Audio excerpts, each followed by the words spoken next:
In competitive chess, the weight of a win, draw, or loss is all on one's shoulders. It's easy to feel alone. Those lonely days are over. Oh my goodness. The Pro Chess League is back.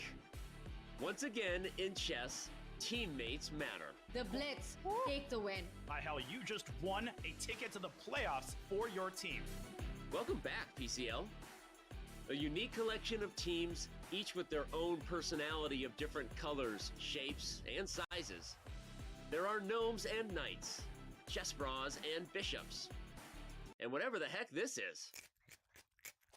The PCL is the only place where the best players in the world risk their fate alongside content creators and players from different levels, ages, and perspectives. It is match over. The St. Louis Archbishops returning to the Pro Chess League playoffs. Entering its 5th season, 16 teams will reboot the PCL legacy with a new format and new schedule. Only one team can be crowned the next PCL champion. Oh my goodness, not the way she won, and look at her. She can't believe it. My friends, it's the 2023 Pro Chess League. Which team can rise above the rest? They won't be able to do it alone. Let's go. Let's go. Let's go.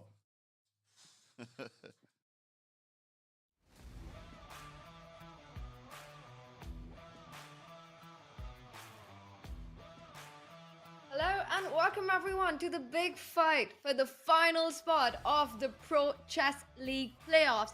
Two excellent teams will have a hard-fought battle.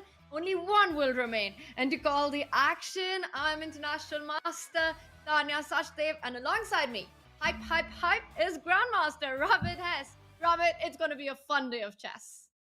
It absolutely will be, Tanya. I am hyped. It is the last match of the regular season here in the Pro Chess League. The players, the teams, they can hold nothing back. And the teams are from New Jersey and from India. So I think we're the perfect commentary duo to cover the action.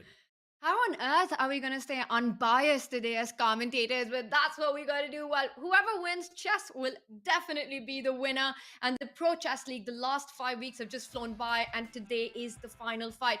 Let's take a look at where we stand. Now, the Indian Yogis and the Gotham Knights were the first to punch their ticket into the playoff with 3 back-to-back wins. Phenomenal performance there. And then yesterday we had the St. Louis Archbishops and the Blitz join that get-go green spot of the qualification. Robert, very well deserved.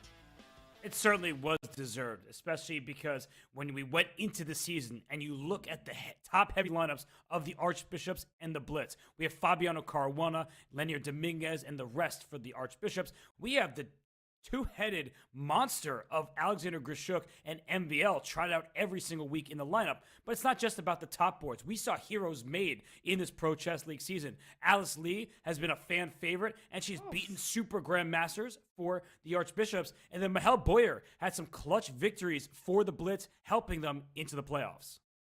There are always these expectations from the top board, from players like Hikaru, Magnus, and Fabi, and they do deliver, but we often see the matches being decided on those bottom 2 boards. Robert, they play such a huge role, and Alice Lee, with that performance yesterday, scoring 1.5, she did carry the team over to the finish line. Blitz was super dominating against the chess bras. What a day of chess we had, and we see that down at the bottom board, bottom of the table, Team MGD1 and Garden State passes. One of them will make it through. Now, we started with 16. We will be down to just 8 teams. Let's take a look at the dark side of the moon, and there we've got the teams that have been eliminated so far. Charlotte Cobras were the first one out, and unfortunately joining them yesterday were the Canada Chess Bras and the Croatia Bulldogs. It was a tough fight, Robert, but I have to say, in the end, truly, the better team won.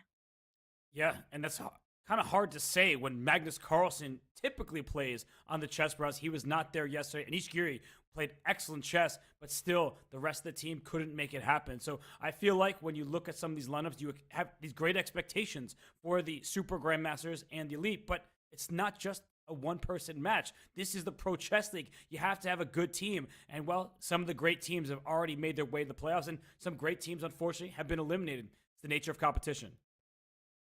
Absolutely. Indeed, every board counts, every player counts. And today, this is the match that's going to count. It is the golden, not the golden, we've got to stop doing that. The Garden State passes, but they have been bringing in the golden points so far. They're up against MGD1. This is the big fight for today. Let's take a look at the squad the teams are putting up for this final elimination match.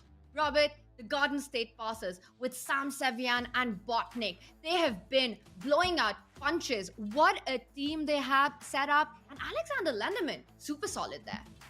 Yeah, Lenderman is kind of the X factor, but we have Kamala Danova joining the lineup. I mean, this is a very strong lineup and a very international lineup, just like New York and New Jersey, just across the way there. There are people from around the world playing for this squad. And the Garden State Passers, they may not be the Golden State Warriors, but they would like to collect that golden ticket into the playoffs. And I think this is a great lineup to help them do just that.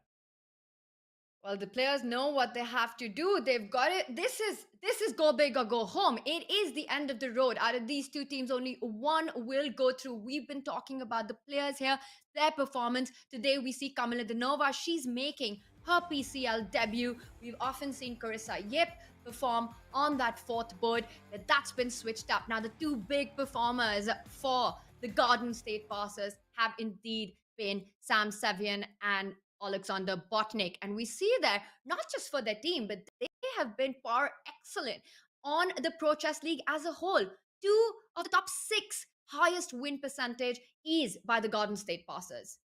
And Sam I am Sevian, we know he's a super GM. He was in the Global Championship a year ago, but Bortnyk Strong continues to be Bortnyk stronger. He's working out. He's flexing those muscles, and you see with a 75% win percentage from somebody who's 2,600, right? The players on this list here, Nakamura, Carlson, Weyi, Semi Caruana, they're all super grandmasters. And Bortnyk is saying, don't forget about me. I can punch above my weight too. And he's been a powerhouse for the passers. Absolutely. And Sam has played every single week. I mean, that is a phenomenal result. He is currently at 12.5 out of 16 on that top board. Robert, only second to Magnus Carlsen. What a performance by Sam. Now, it is really the moment to continue doing that. He has to deliver on that board for his team today. Bortnyk as well with a smashing score so far, 9 out of 12. So 2 big heavy hitters there. But of course, they've got a test by fire coming up. They're up against a team. Look at that. All those middle numbers. Grandmasters above 2,500. Headlining it is Arjun Erigaisi. He has had phenomenal performances at elite events in the rapid format. This one's going to be a tough match. Oh my goodness, look at this all-Indian, all-Grandmaster squad. When Harika is board 4 and you see her rating is 2-5, 2,500 plus on all 4 boards. Normally in the Pro Chess League, when you have a Super GM on the top board, you expect somebody maybe 23, 2,400, not with a GM title on the last board. The MGD1 squad says, not so fast. We have an experienced veteran player who's participated in so many Olympiad teams with you, Tanya. So we know what Harika is capable of, and she will not be an easy customer. She's, in fact, won some great matches for MGD1 with plus scores. So, I don't want to face off against this team. Not just her, actually these 4, this squad that the MGD1 has put up, it's exactly the same one that they had in week 3 where they took down the California Unicorns. Now, all these 4 players so far have actually had a plus score in each of their outings. That second board, Adiban, he's known as the beast for his aggressive and attacking style. He's on a 4 out of 4 in the Pro Chess League so far. Harika, you mentioned, she's super solid. I've been a teammate with her. I have played against her, and let me tell you, she's one of the hardest players to beat. Her style is very Wesley-like, where she makes the most of the opportunities that she gets, but keeps things under control. And I really think it is these middle boards, that bottom board, that will decide today's winner. But the big question is not only who will win, but by how much are they going to win, Robert? Yes, this was our featured question for week 5. You know, you could use that command predict, but you can't vote anymore. That voting already is closed. But essentially, is this going to be a lopsided match, a blowout with over a 2.5 point spread? That means 9.5, 6.5, or greater for a team. Or will this be a close one where it's something like 9-7 or a nail biter with 8.5, 7.5? Tanya, I know the prediction are close, but I'm still going to give you a vote. What do you think is going to happen? You know what? I'm going to sneak my way out of that and try to be as non biased as we can while the matches are not yet underway. But, Robert, once again, I know that this is going to be a close fight. We look at the lineups, we look at the squads. It's clear that this one is not going to be, well, I don't think it's going to be a blowout. I'm hoping and I'm praying that we do take this down to the wire and we do have a blitz tiebreak because that's what we love as chess fans. But it all depends on how these players perform for their teams. These are the board assignments. And Robert, looking at them, comparing them, I see that it's only that board 4 where there is a huge gap. That's right, because look at the spread between the top 3 boards. Pretty much the same rating, no matter if you look at the left or the right side. But Harika, her experience, her level of play has been super strong. But in the Pro Chess League, you can't just rely on your previous accolades and accomplishments. Just because you're a GM and have been for a long time doesn't mean that some of the upstarts won't beat them. We have seen it time and time again. For Kamalinova here, she may be the lowest rated player, but she can definitely land a few upset punches, so MGD1 needs to be careful. Despite the advantage in rating on that board, you can't take it for granted. Every single game has to be won over the board. And we've seen that happen, Robert. We've seen that ratings are indeed just a number in the Pro Chess League. We see huge upsets. We had Josephine Heinemann taking down Hikaru Nakamura at the very start of the league. And just recently, yesterday, we had Alice Lee with her phenomenal performance. She won against Bogdan Daniel. She almost beat Injik, drew with him. And we know that upsets are plenty, and that's what we love to watch. Now, the one round where we often see that happen is round 1 in these matches, because these are indeed the most lopsided matches. We've got the board 1 playing against the board 4, and eventually this evens out. We've got Sam against Harika, and this is that one case where to me it doesn't feel that lopsided.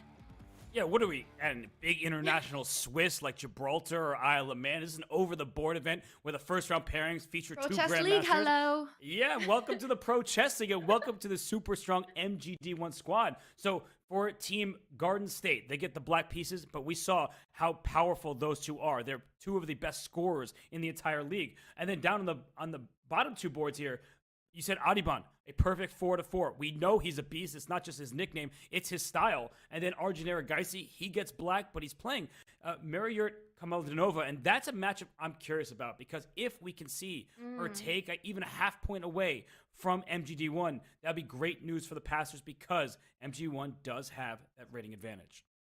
I could agree more with you. I think these half-point steals at the bottom board are often more valuable than the top board scoring super heavy. We see that difference happen on that board 4, on that board 3, and 100% if Kamalinova is able to survive against the very scary, the very strong Arjun Erigaisi in the first round, that will be exactly the kind of start that the Garden State passers are looking for. She does start with the white pieces, so that at least gives some hope to keep things solid. Now, moving on to the top 2 boards, we see it's Harika and Diptyan who are going to try to keep things together with white. It's going to be a lot of give and take. The more I look at the lineups, the rosters, it's clear that this is indeed a very close match, and it's going to be all about which team gets that 8.5 point. Robert, that's the dream today. That's the aim today, because 8.5 points doesn't only mean match win, it means a ticket into the playoff. Let's take a look at our match format. We've got a 10-minute with a 2-second increment. And Robert, we know that with this, it is all about who can keep their nerves, who can perform under pressure.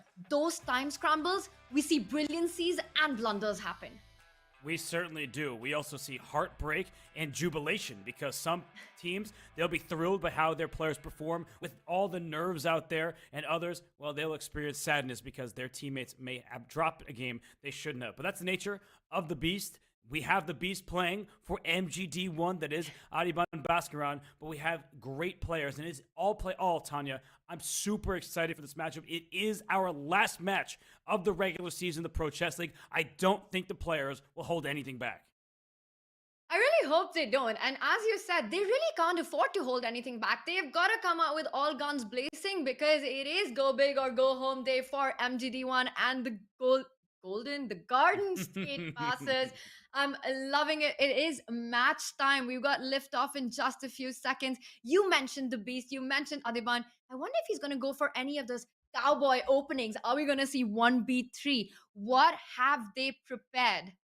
That's a great question. I think somebody we won't see 1B3 from is Harika, though. She gets the white pieces against Sam Sevian. And Sam I Am, he is actually playing in an over-the-board tournament right after this, the American Cup. He faces Fabiano Caruana. So that is dedication to the squad. And, well, it's dedication to the Caro-Kann because it may be all pawns, no hope, according to Queen's Gambit. But I think Sam is hopeful to score victory here in the first game of the match.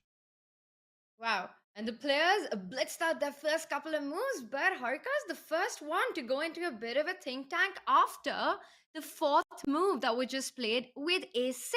Sam needs to take out those pieces. He finally does it. He does challenge that knight on e5, but this is not a very topical Caro-Kann opening.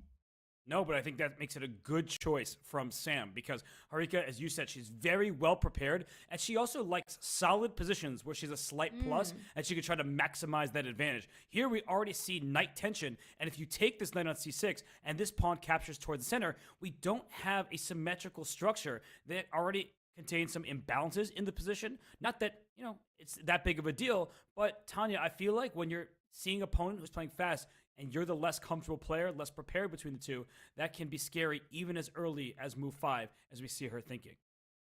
Yeah, and I had to have a check because we both know how strong Harika's openings are. So the fact that she's taking her time, it does mean she's not in familiar territory. And in fact, Robert, that move a6 has only been played 8 times so far. So it is a new position, it is new territory, which is why Harika's taking her time here. She strikes in the center with c4, and it's clear that Sam's plan of getting Harika out of the book has succeeded. But it looks like she might have taken Sam out of his book in return. So we're in neutral territory, and that means we're in for a fight. So c4 was played, and you're hoping that black takes this pawn on c4, because then, and only then, you throw in this knight capture on c6. Just to very, very quickly show you what that looks like, black ends up with a bad pawn structure, and white has a lead in development with the bishop on c4. Black has these bad pawns. So that's, I think, is something that Sam wants to avoid. He is not going to capture on c4. Maybe play a calm move like e6. Okay, knight f6 first instead. But Tanya, they're both thinking. They're both not in their opening repertoire, or the preparation out the window. I think I like this already from a match perspective. I'm loving it. That's exactly what you want to do. And that's what we see these top boards do in these early rounds, especially where they go for these unusual opening ideas. Speaking of unusual opening ideas, I see one more that's happening currently. Let's zoom out for a moment. We will, of course, jump back into this as it heats up. But Robert, take a look at that top right board. Bortnyk against Diptyan Ghosh. I mean, I'm still not able to understand how the position got there. We've got a queen on b3. That b5 pawn is attacked.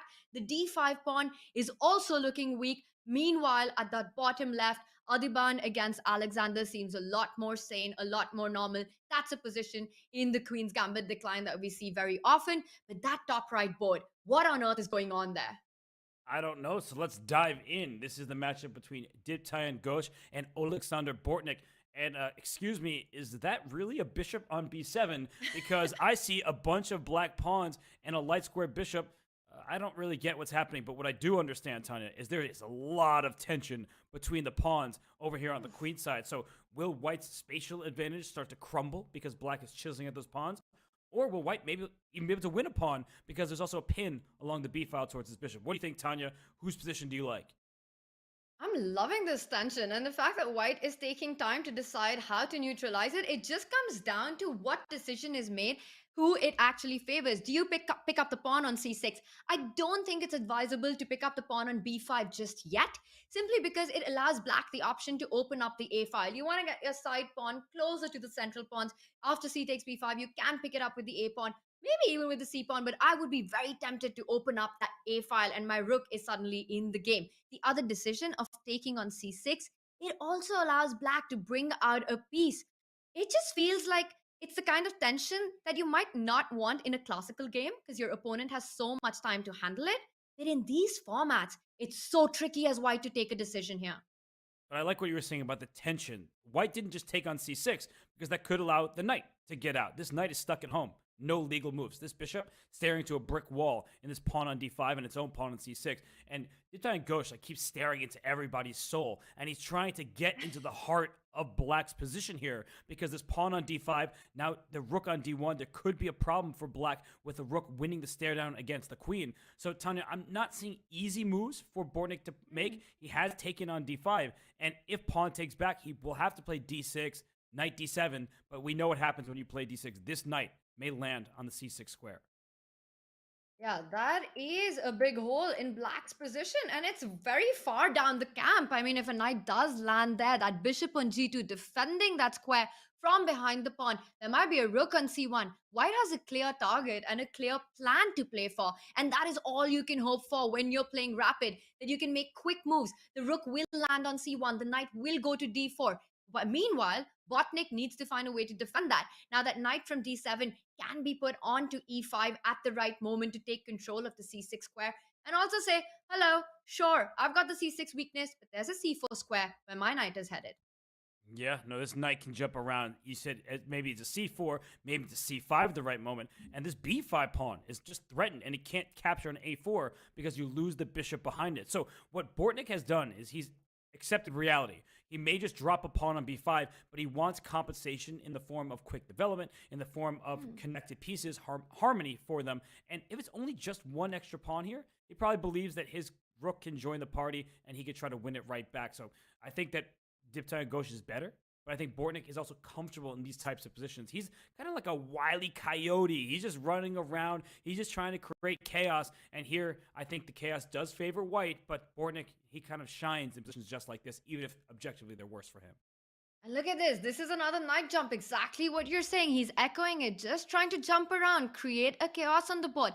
He goes knight c5, and the point is that if you give up that bishop, that dark squared bishop, yes, you could win a pawn on b5, but it gives a long-term advantage to Black with the bishop pair. And watch out for that d5 pawn. That is a big weakness. We've got to take a look at this, actually. Can white pick up the free pawn on b5? Because, Robert, yes, d5 is hanging, but it's also a pin along the d line.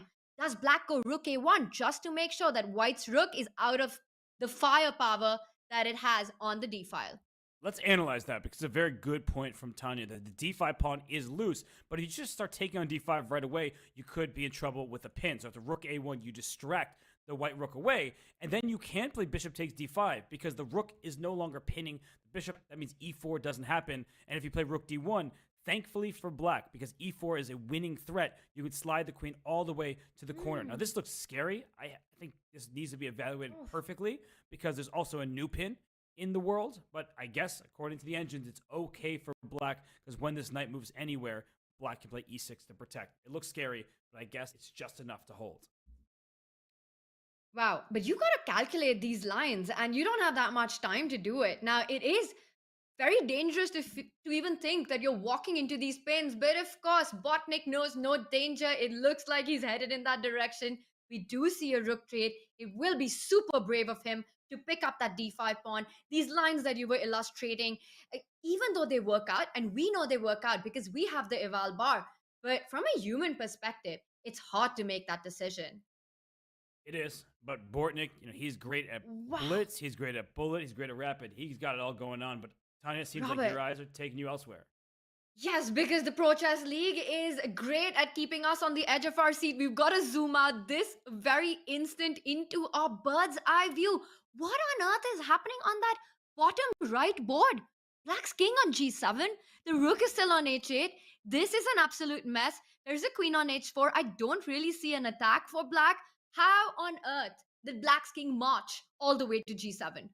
That is a great question, the bottom right. I also have questions, left and right, because I'm looking at these games. Alex Lenderman with white against Adiban Bhaskaran in the bottom left over there. That looks like a quieter game where Lenderman's just trying to improve his knight. His knight went to the rim, but it's not so dim as it jumps forward into a more advanced square. And then we're going to pay off the top left as well. Harika, she's spending her time. She's playing against Grandmaster Sam Sevian. That looks like a very interesting position. I actually like it for white. I think Harika is doing very well in the top left. But yeah, I'm going to be honest. There's no more interesting game than the one in the bottom right.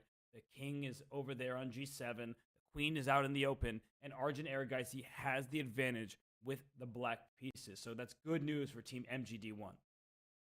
When we went into the board's eye view or the bird's eye view, both work. Black's knight was still on G8. It finds its way on D4, and it would be great to do a deep dive into the Arjun Kamala Danova board. On that bottom right that we see, Black's knight has landed on D4, and wow, Kamala Danova is going for it on the queen side. She's breaking open C5. She needs to find her counterplay, but I would be terrified of that F file. Arjun doesn't care. He brings his rook. He brings the last piece into the attack, bringing all the toys to the nursery. This is looking scary for white. Knight F3 on the board. Knight jumps. There's an X-ray down the F file. This is great for black. It simply must be. It's a swap of pawns here.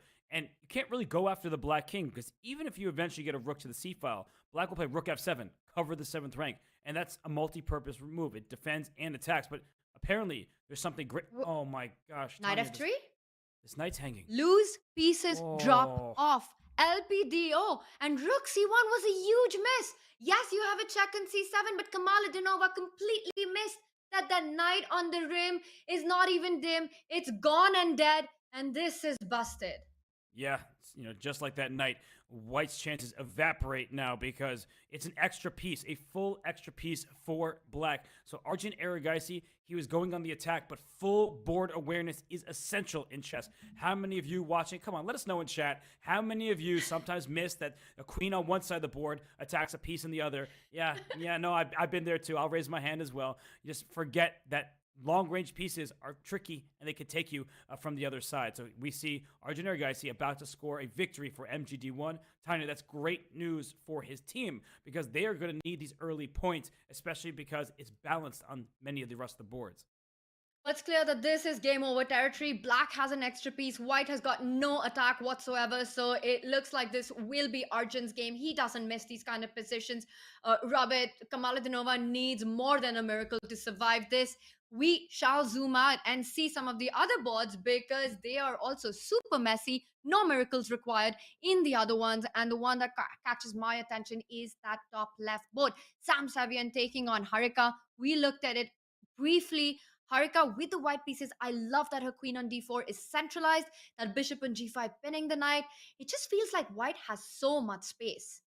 Yes, definitely. I mean, Harika's playing this very, very well, and she has a legitimate advantage against Sam Sevian because all of her pieces are doing something, where black's pieces, well, they're doing a little bit of something, but it's defending. So if we can jump back in to the game on board top left, and we see that the queen on d4, nicely centralized. Bishop takes f6 may compromise black's pawn structure as you will get double isolated pawns in the f-file. And with her last couple of moves, Tanya, pawn up to f4, pawn up to b4, bishop to d3, just improving all of her pieces, this bishop on c8, it has no future. It's just defending this pawn over here. I wonder if black at some point needs to play a5, but then white will push forward with b5, and that doesn't look so pleasant either. 100%. You want to try and create some play with black, but it's hard to come up with any breaks. And what you pointed out, one advance on the king side, a little f4, one on the queen side, a little b4. You just take more squares from your opponent. You just take more space for yourself. And it's so much easier to make improving moves with white. Don't forget, rook from a1 to e1 can come over and fight for the open e file. Meanwhile, you struggle to look for counterplay for black. Sure, there's a move like 8-6 hitting the bishop, but that just gives a pleasant choice to Harika. She could fall back, as you mentioned, keep all the pressure going, or even think about destroying the pawn structure. I do like the idea of keeping the tension on the board. So Harika's got the idea to either go for rook e1. She could also expand further on the queen side with that a pawn advancing down the board. Sam Savian, not in huge trouble, but an unpleasant position. And that's why he is down on time. I mean, this is a significant time advantage for Harika. She's up 2 minutes, and it's pawn on a6. You want to develop your bishop? Well, you might just drop a pawn over here. If you play a5 to save the pawn, up goes b5. You are trying to remove the c6 pawn and get after the d5 pawn and create a passer of your own. So speaking of passer, right, the Garden State passers, they need Sam to save this game because they're already down by 1 point thanks to Arjun Erigaisi's win. But if board 1 for MGD1 wins and board 1 for Garden State doesn't, that is clear advantage for MGD1. And that's the big hope, right? Harika playing on board 4, just saving these crucial critical points, playing against the top boards of the Garden State passes. Now, this looks like things are under control. Robert, I think we should just zoom out for a moment and quickly check on board 2 and board 3. They're equally important. This is the Pro Chess League. Every single board matters for the team. And I see we've got endgames now, and that bottom left board, it's a great strategy when you're playing against Adiban. Get those queens off the board. Just go into an endgame. Don't complicate your life any further. Yeah, in the top right, it looks like Bortnyk remains down a pawn. So Diptai and Ghosh has all the chances, opposite colored bishops, which means typically it's likely closer to a draw in many positions, even with extra material. But let's go to that bottom left game, as you mentioned. Against Adiban, smart to get the queens off the board. He's such an aggressive player. Oof. But in this position, he's getting aggressive without the queens. He has a position, Tanya, even material. We do a quick pawn count. It's 6 on 6. But very importantly, black has outside pass pawn potential. White's extra pawn is in the center. Black's extra pawn on the queen side. What do you mean extra pawn? You just said 6 pawns, 6 pawns. That's how I like to view the game of chess. It's not just about counting up the material and saying, we have the same, it must be equal, it must be a draw. No, we look at our pluses and minuses. White's extra pawn is on e3. Black's extra pawn is on b6. And if this pawn gets to b4 and the other pawn to a4, you better be very careful because a pass pawn can potentially be made. Yeah, those are some really great points you're making. And to follow up on that, I think it's very important for White to try and strike in the center with the move e4 at the right time. But Lenderman says, no, I'm going to keep things super solid, manages to trade off the rook. And now I think with that rook trade, it actually favors White in trying to keep things together. Also notice how White has actually fixed all his pawns on the dark squares. Robert, when you've got a light squared bishop, fix your pawns on the dark squares so that you've got maximum mobility for your own bishop, maximum freedom. Meanwhile, now it's Adiban who's got to keep an eye out on that f5 weakness that you're pointing out. So it's actually the black pawn structure which is coming in the way of that bishop. This looks like it's going to be a draw. And the reason why we say that, the pawn breaks. You're going to have to push this pawn up here. But even if you do that, and you try to push to a3, the white king is too close. The black king can't join the party because how would it get there? It'd have to somehow magically appear on a square like a4 while you push the pawn up the board. And Lenderman says, this position is so equal that I can give you, I'm going to hand you a pass pawn, but your king will not pass. How is it going to pass along here while the white king just goes this way? The bishop can't move because f5 is loose. That's the downside of having pawns in the same color as your bishop. You're going to need to protect it, and that means that white can do no wrong at this point, just shuffling the king back and forth. Yeah, it looks like it might be ending this very moment, and we see a repetition happening, and we have a result just about now. And this one ends in a draw. Let's quickly zoom out as action is on the other board. So we know that it is still advantage team MGD1 as Arjun wins his game against Kamaladinova. But that top left board, anything can happen. So many pieces on the board. And Robert, I think we've got to do a deep dive on that one because that's where the Garden State passes should have big hope. But I see our eval bar. It says Harika is the one in driver's seat.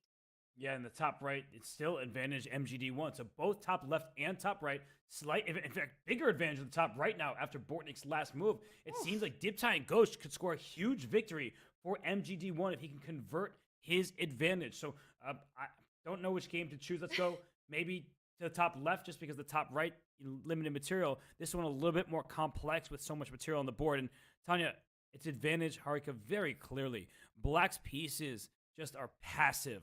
And, the passers don't want to, just have these pieces like this. The bishop staring to own rook, staring at its own pawn. White perfectly centralized. And with that last move, Tanya, could there be queen d3? Could there be a battery going for checkmate? That would be a pretty devious idea from Harika.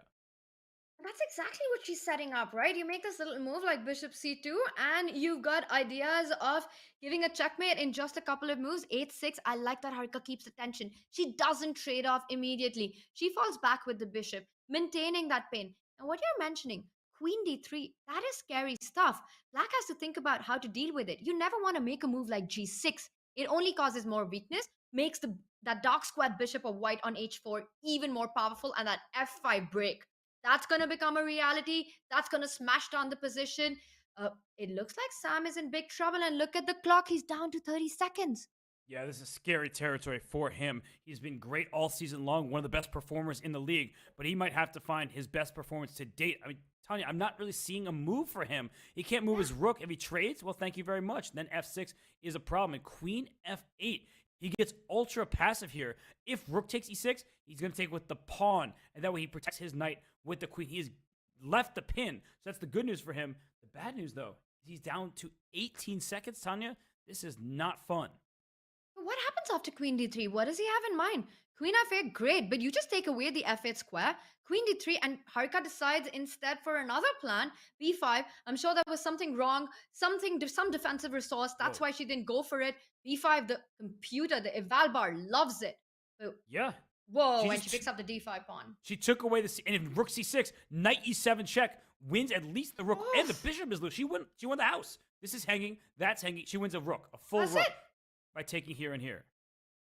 This is game over. It's not an exchange. You also lose the bishop on d7, but there's queen c5 check at the end. That is what he's counting on. But he missed something. There's a detail. The king cannot escape. So if the queen takes d7, queen takes c5, you could play rook f2. You enter a pin voluntarily. Because watch this. She's going to play rook f2. We can analyze it if she doesn't.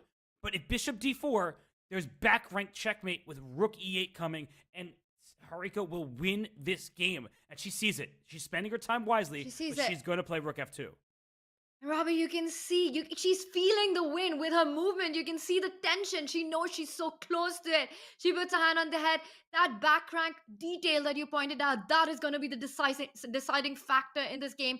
Sam Savian is still as a statue. He knows that he's messed it up, and Harika finds it.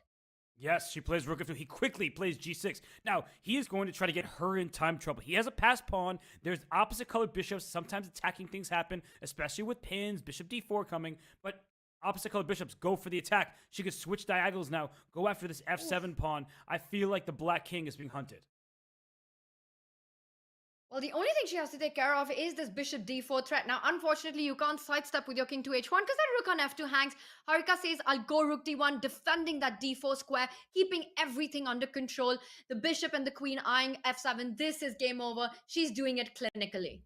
This is amazing stuff from her. I mean, just every single move with purpose. And now Sam's still under 5 seconds. Harika 35 herself. So she does not want to get in time trouble. And that's what Sam's doing. That's why he's prolonging the game, is he wants to see her get down to 15 seconds because that's when mistakes happen. This rook Queen is A8? hanging on it. Hello? Yeah, that's a good trade. Good simplification for white. She had queen b7 and there was no way to defend that f7 pawn. I think that might have just wrapped it up sooner, but it doesn't matter. She is a full rook up. She breaks the center. She breaks the king side. The rook will join the attack. Just do a little lift on the king side. Well done. h3, making sure there's no back rank ever.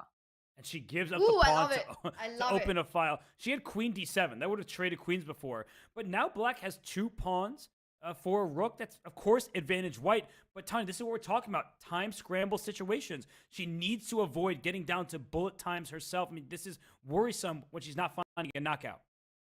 I'll just say, Sam just looks so calm right now. He's not even moving. It's like we're seeing a photo of Sam. Finally, he does it. Everything's fine. But it really looks like he is still keeping whatever chances he can. h7 coming in, but that bishop on f6 controls the h8 square. It's still not a mate. She's picked up that pawn, and that is it. Harika does it. And you can see that she knows this is a big point for her team, the celebration.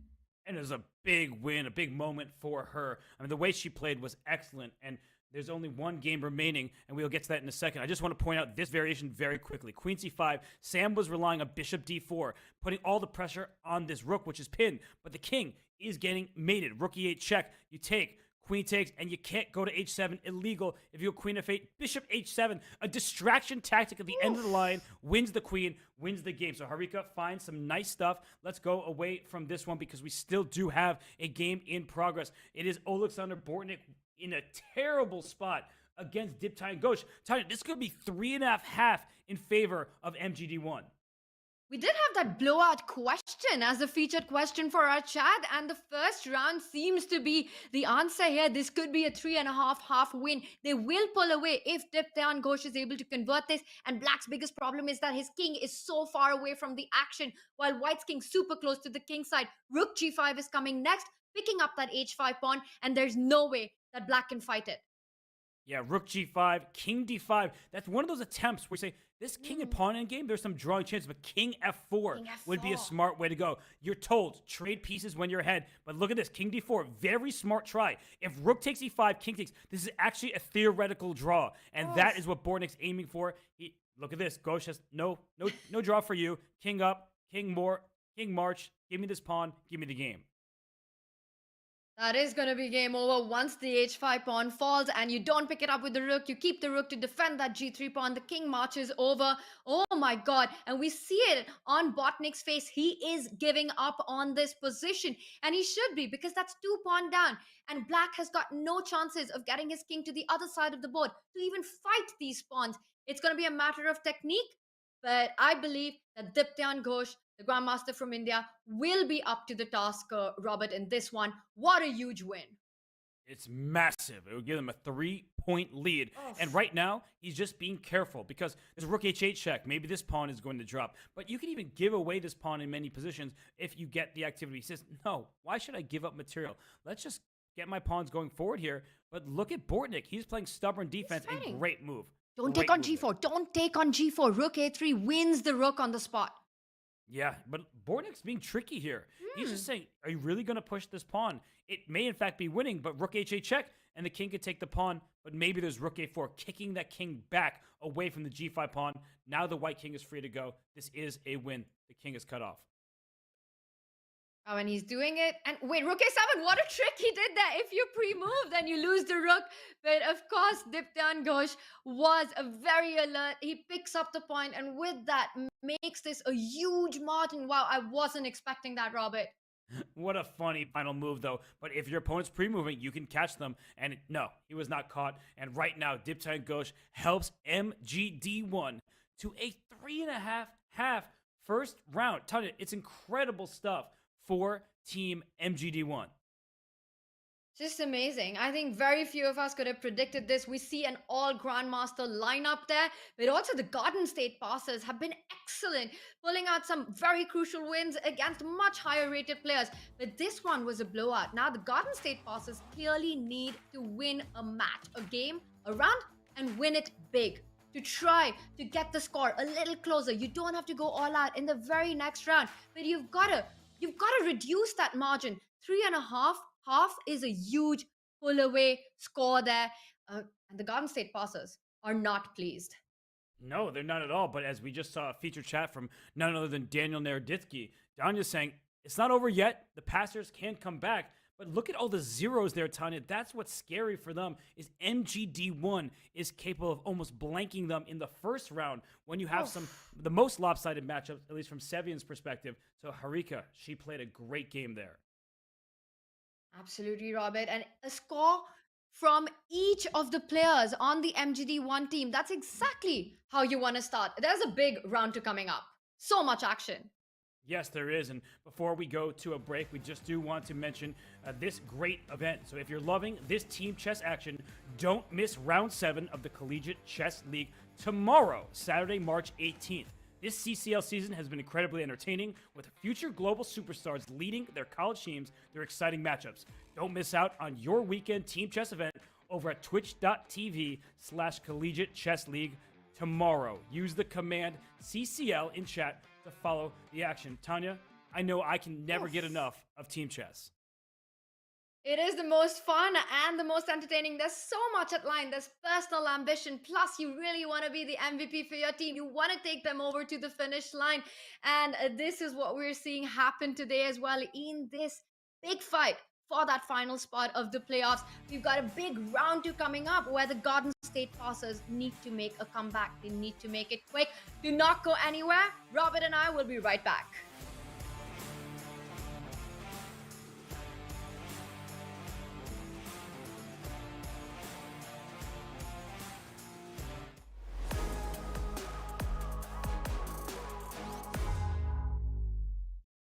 And instead, the gloves came absolutely off. The wheels came off. Wow. Oh. The sip of tea, the celebratory, we did it.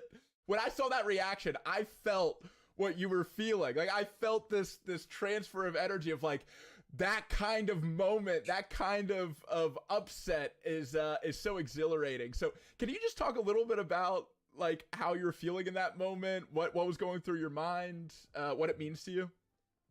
Yeah, I mean, it was very difficult to believe. Like, I don't know, I just didn't see this scenario happen. It was funny, we were in trainings camp until a few days before this with the German national team, and all the guys from my team were there. And we were at lunch, and I said for fun, okay, don't worry, I will take care of Hikaru. Yeah, you It did. actually happened.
Just played an exciting game and want to see if you got a brilliancy?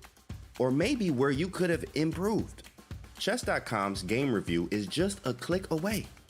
Game review is a fast, fun, and instructive guided review of your games. See your accuracy and your opponent's accuracy.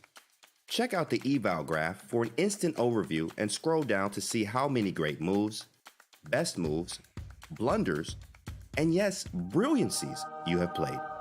Learn from Chess.com's coach who gives move explanations, opening statistics, and shows you the best lines of play. With retry mistakes, you can get another shot at finding missed opportunities. Try Game Review today on web, iOS, or Android.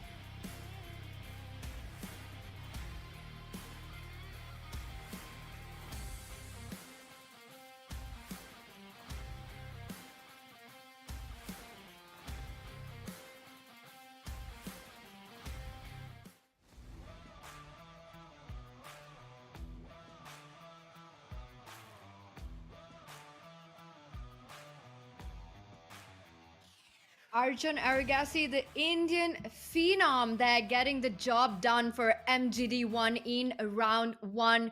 And what a player he's been at the Pro Chess League.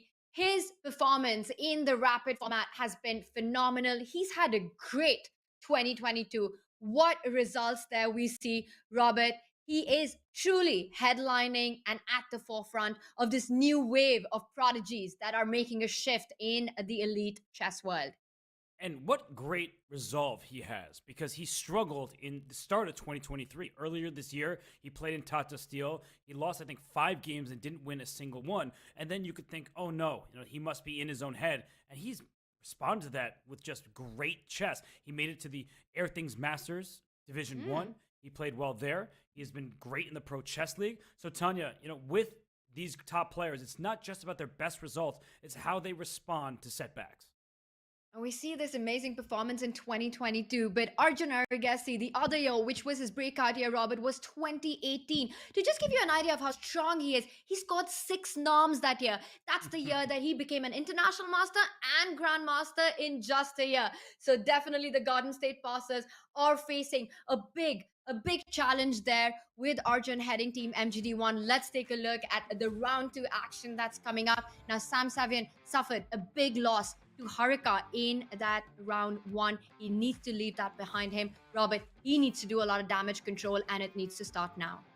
And the good news is for Sevian and Bortnyk, both of whom lost to boards 4 and 3 respectively of the MGD1. They get the white pieces, so they should have an advantage on the top 2 boards. But we just highlighted Arjun Erigaisi.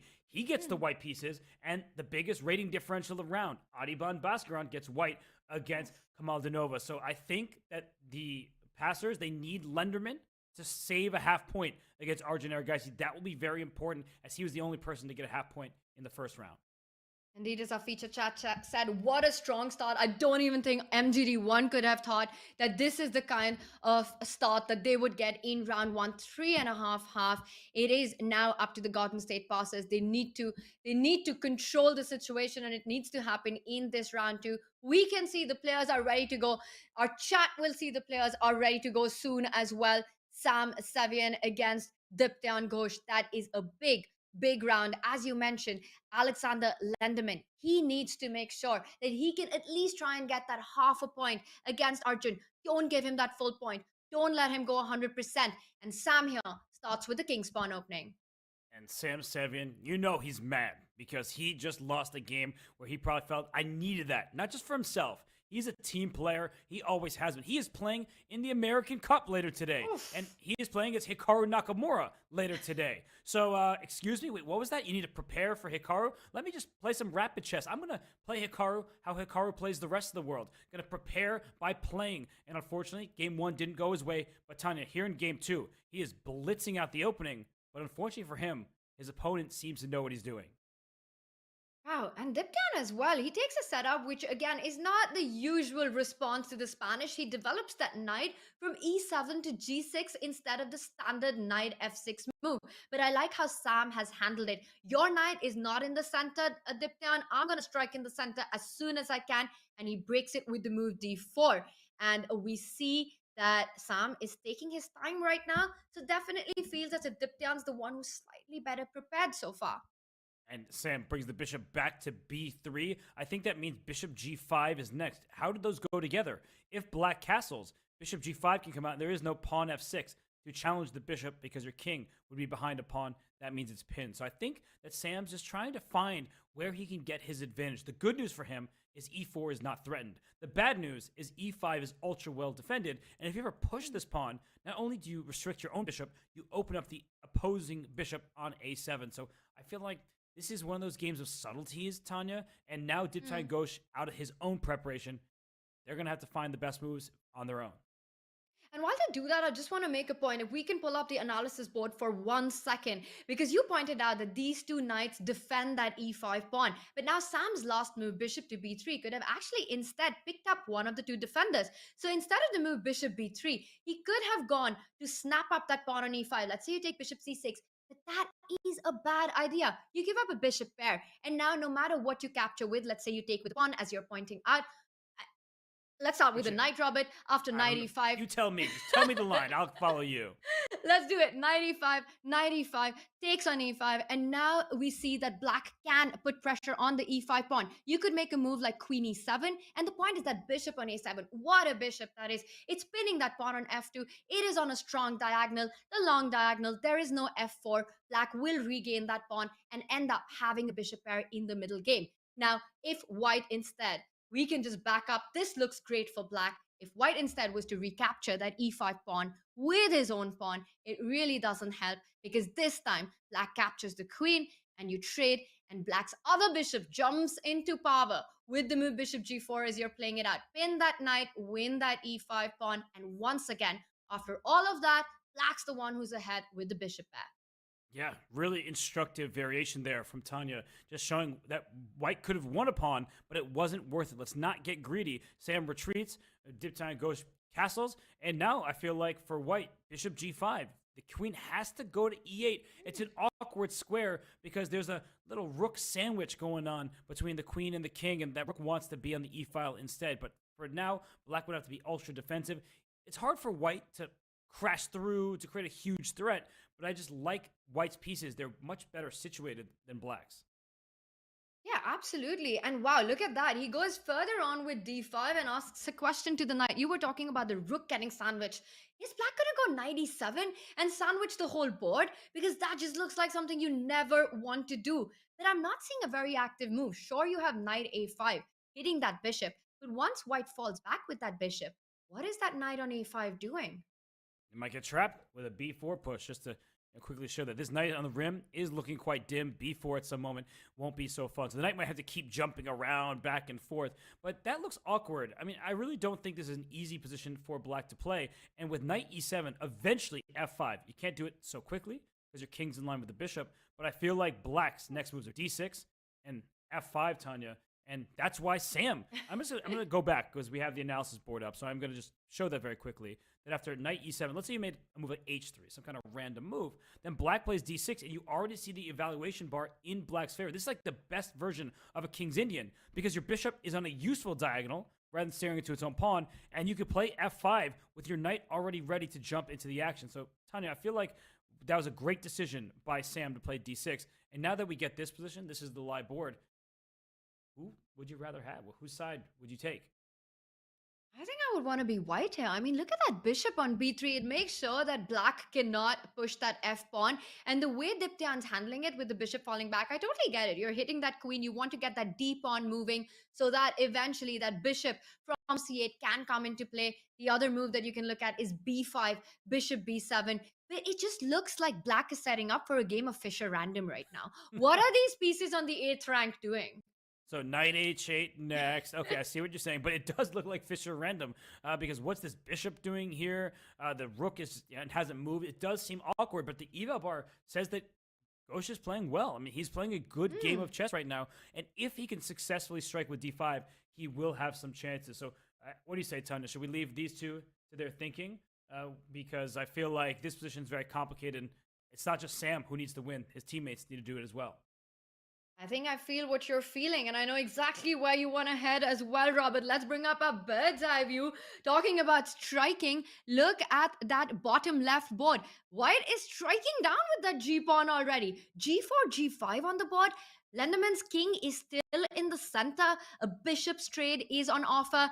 It has been accepted. And wow, white isn't stopping. h4, Arjun, full power. And before we dive into this game here, just want to look at the other boards as well. The top right and the bottom right, those positions, they look a little bit calmer, much more normal. So it's early starts for those two. Alexander Bortnyk has white in that game. He really wants to win. And for Kamalinova, I think she's doing pretty decently with the black pieces against Adiban Baskran. So let's dive in now. I know, Tanya, I've just been delaying the inevitable. Let's get right into this game between Arjun Erigaisi and Alex Lenderman because I've been calling Lenderman the X Factor. I'm looking at this position and I'm like, is this really a bishop? Is that a bishop? Because it's staring into its own pawn. Black's best move would be to throw the pawn away somewhere. But Tanya, when you look at this, white pushed pawns forward, has castle queenside. It looks better for white, but how much better is the big question. Well, our eval bar seems to say a little bit better at least, and that's the best that you can hope for with the white pieces against a strong player like Alexander Lenderman. This is sort of like the dream start that you can hope for. Now, Lenderman takes a committal decision there, Robert. He wants to stop that pawn storm with the move g6, because really the big question for black is where is that king headed? You don't want to go queenside castling. Well, the f7 pawn is weak for one, but more importantly, it's just so unable with that c file open, all the dark squared weaknesses, c5, b6, the king won't be feeling too safe on that side of the board. Meanwhile, short side castling is even more scary with white's pawn going down the board of h5, opening up the h file. This looks like something you don't want in the position. So g6, it's a very committal move, and what black is banking on is establishing that knight on f5 to block down white's queen, to block down white's bishop. This is a very clever move by Lenderman. I have to give him credit because if we can bring up an analysis board, the most tempting move here is what did G6 do? Swiss cheese on the dark squares. I want to just put my queen on F6. Please, castle kingside, I'm going to checkmate you immediately. I play H5. I open up the H file. You're going to see the eval bar go all the way up here. So, of course, you're not going to castle to the kingside, but your rook's under attack. So, do you move the rook? They'll say, no, I'm going to castle because F7 will be captured.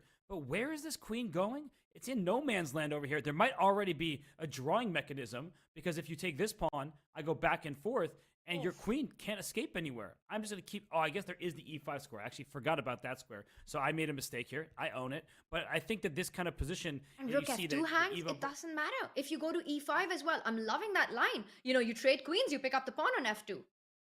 Yeah, there's just plenty of compensation for black in the form of activity. So I think Lenderman, he's setting something like that up. He did play rook H8 to F8. He felt like he had time, and now he's finally castled queenside. So Arjun is better. Right? There's no denying it. He's got more space. He is controlling this pawn break over here. But Lenderman is playing this defense quite well.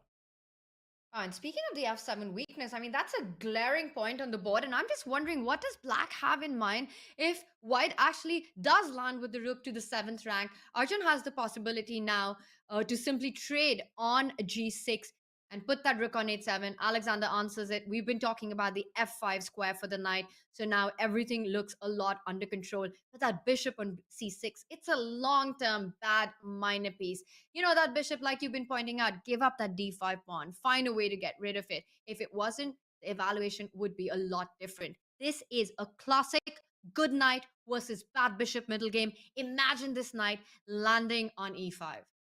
And Arjun is trying to say good night to the Garden State season because he's going to bring his rook into E5.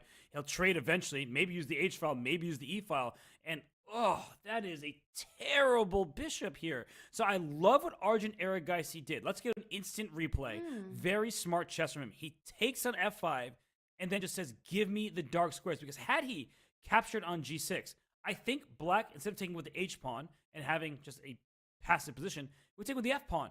Opening the rook up, the d4 pawn is loose, just trying to get counterplay of some sort. So I love what Arjun Erigaisi is doing. I don't love it for Lenderman. I feel for him. I've had positions just like this before. It is mighty uncomfortable because you can't do anything active. You're going to sit and desperately try to hold a half point, and good luck to you because you're playing Arjun Erigaisi. Yeah, and in these rapid formats, that is the worst kind of nightmare for a chess player, right? Just a position where there's no counterplay. You've doubled up your pawn, so there's never going to be a break. There's never going to be a passed pawn. F6 is the big hope in black's position, but even that doesn't get anywhere because white can jump onto the 7th rank. Imagine that. Once you get F6, you trade rook H7, rook E7. You're just making Arjun's life a lot easier. Meanwhile, white's knight will start doing the maneuvering, and Arjun has all the time in the world to plan things. He's slowly improving the position, makes the quiet move A3. And you know what, Robert? It doesn't matter how many pieces get traded here. The queens can get traded. The rooks can get traded. They can be on the board. The biggest advantage for white is as long as that knight is alive, as long as Lenderman's bishop is alive, white will always be better.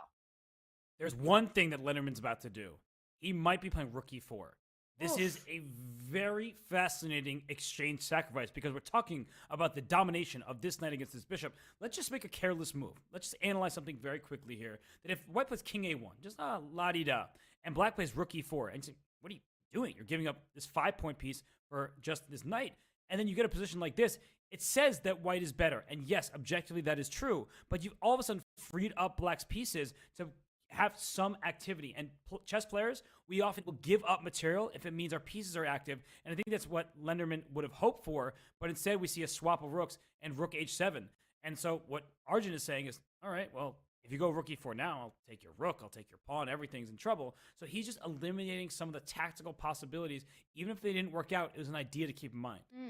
That is super instructive. That is such a cool sacrifice you pointed out. Robert, the only question I have is your middle name Petrosian? Because this is the classical Petrosian exchange sacrifice for positional play, and often computers give a huge advantage because the material deficit, but it is the way to go to neutralize white's activity, to sacrifice that rook on E4. That is amazingly instructive. But Robert, instead, Arjun stops all of that by attacking the F7 pawn. So he says, I'm going to tie down your rook to defend that pawn. Rook e7 played. It's clear this is going to be a long grind by Arjun. We can take this moment to pull out and see some of the other grinds that are taking place as the MGD1 team leads with a 3-point margin. Let's bring up our bird's eye view. The action is on everywhere.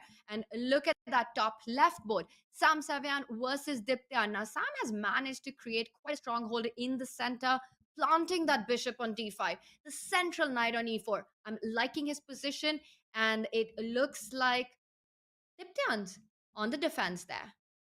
It definitely looks like Diptyan's in the defense in the top left, and in the bottom right, we have to give credit to Kamala Denova. She's outrated by the beast Adiban Baskaran, but she's no worse. I mean, that endgame is looking like one where she can hold if she plays properly. And the top right, I saw Bortnyk's last move. I don't think he's very happy that he lost the first game. He played h4, and after Harika's response, whoa! Woo! h5 on the board.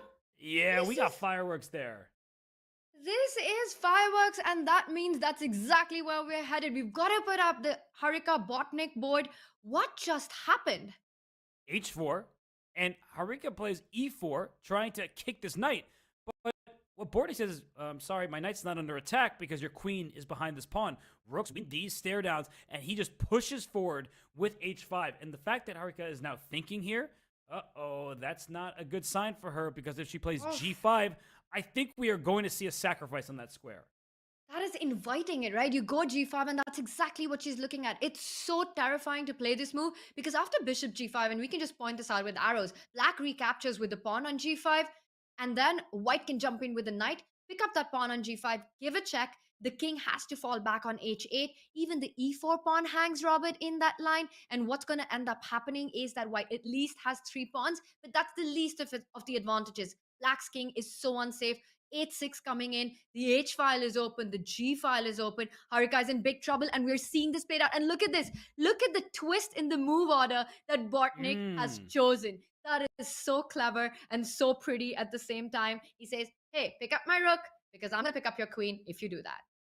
Yeah, I love it when the move order just switch, because sometimes you think it's going to the same place no matter what, but there are differences. Maybe the queen, doesn't have as many squares as it did before. I don't think it's a big difference maker, but for instance, if you make some kind of careless move, perhaps it does change the nature of the position. But we are going to see knight takes g5. In fact, where is this queen even going now? Maybe d7?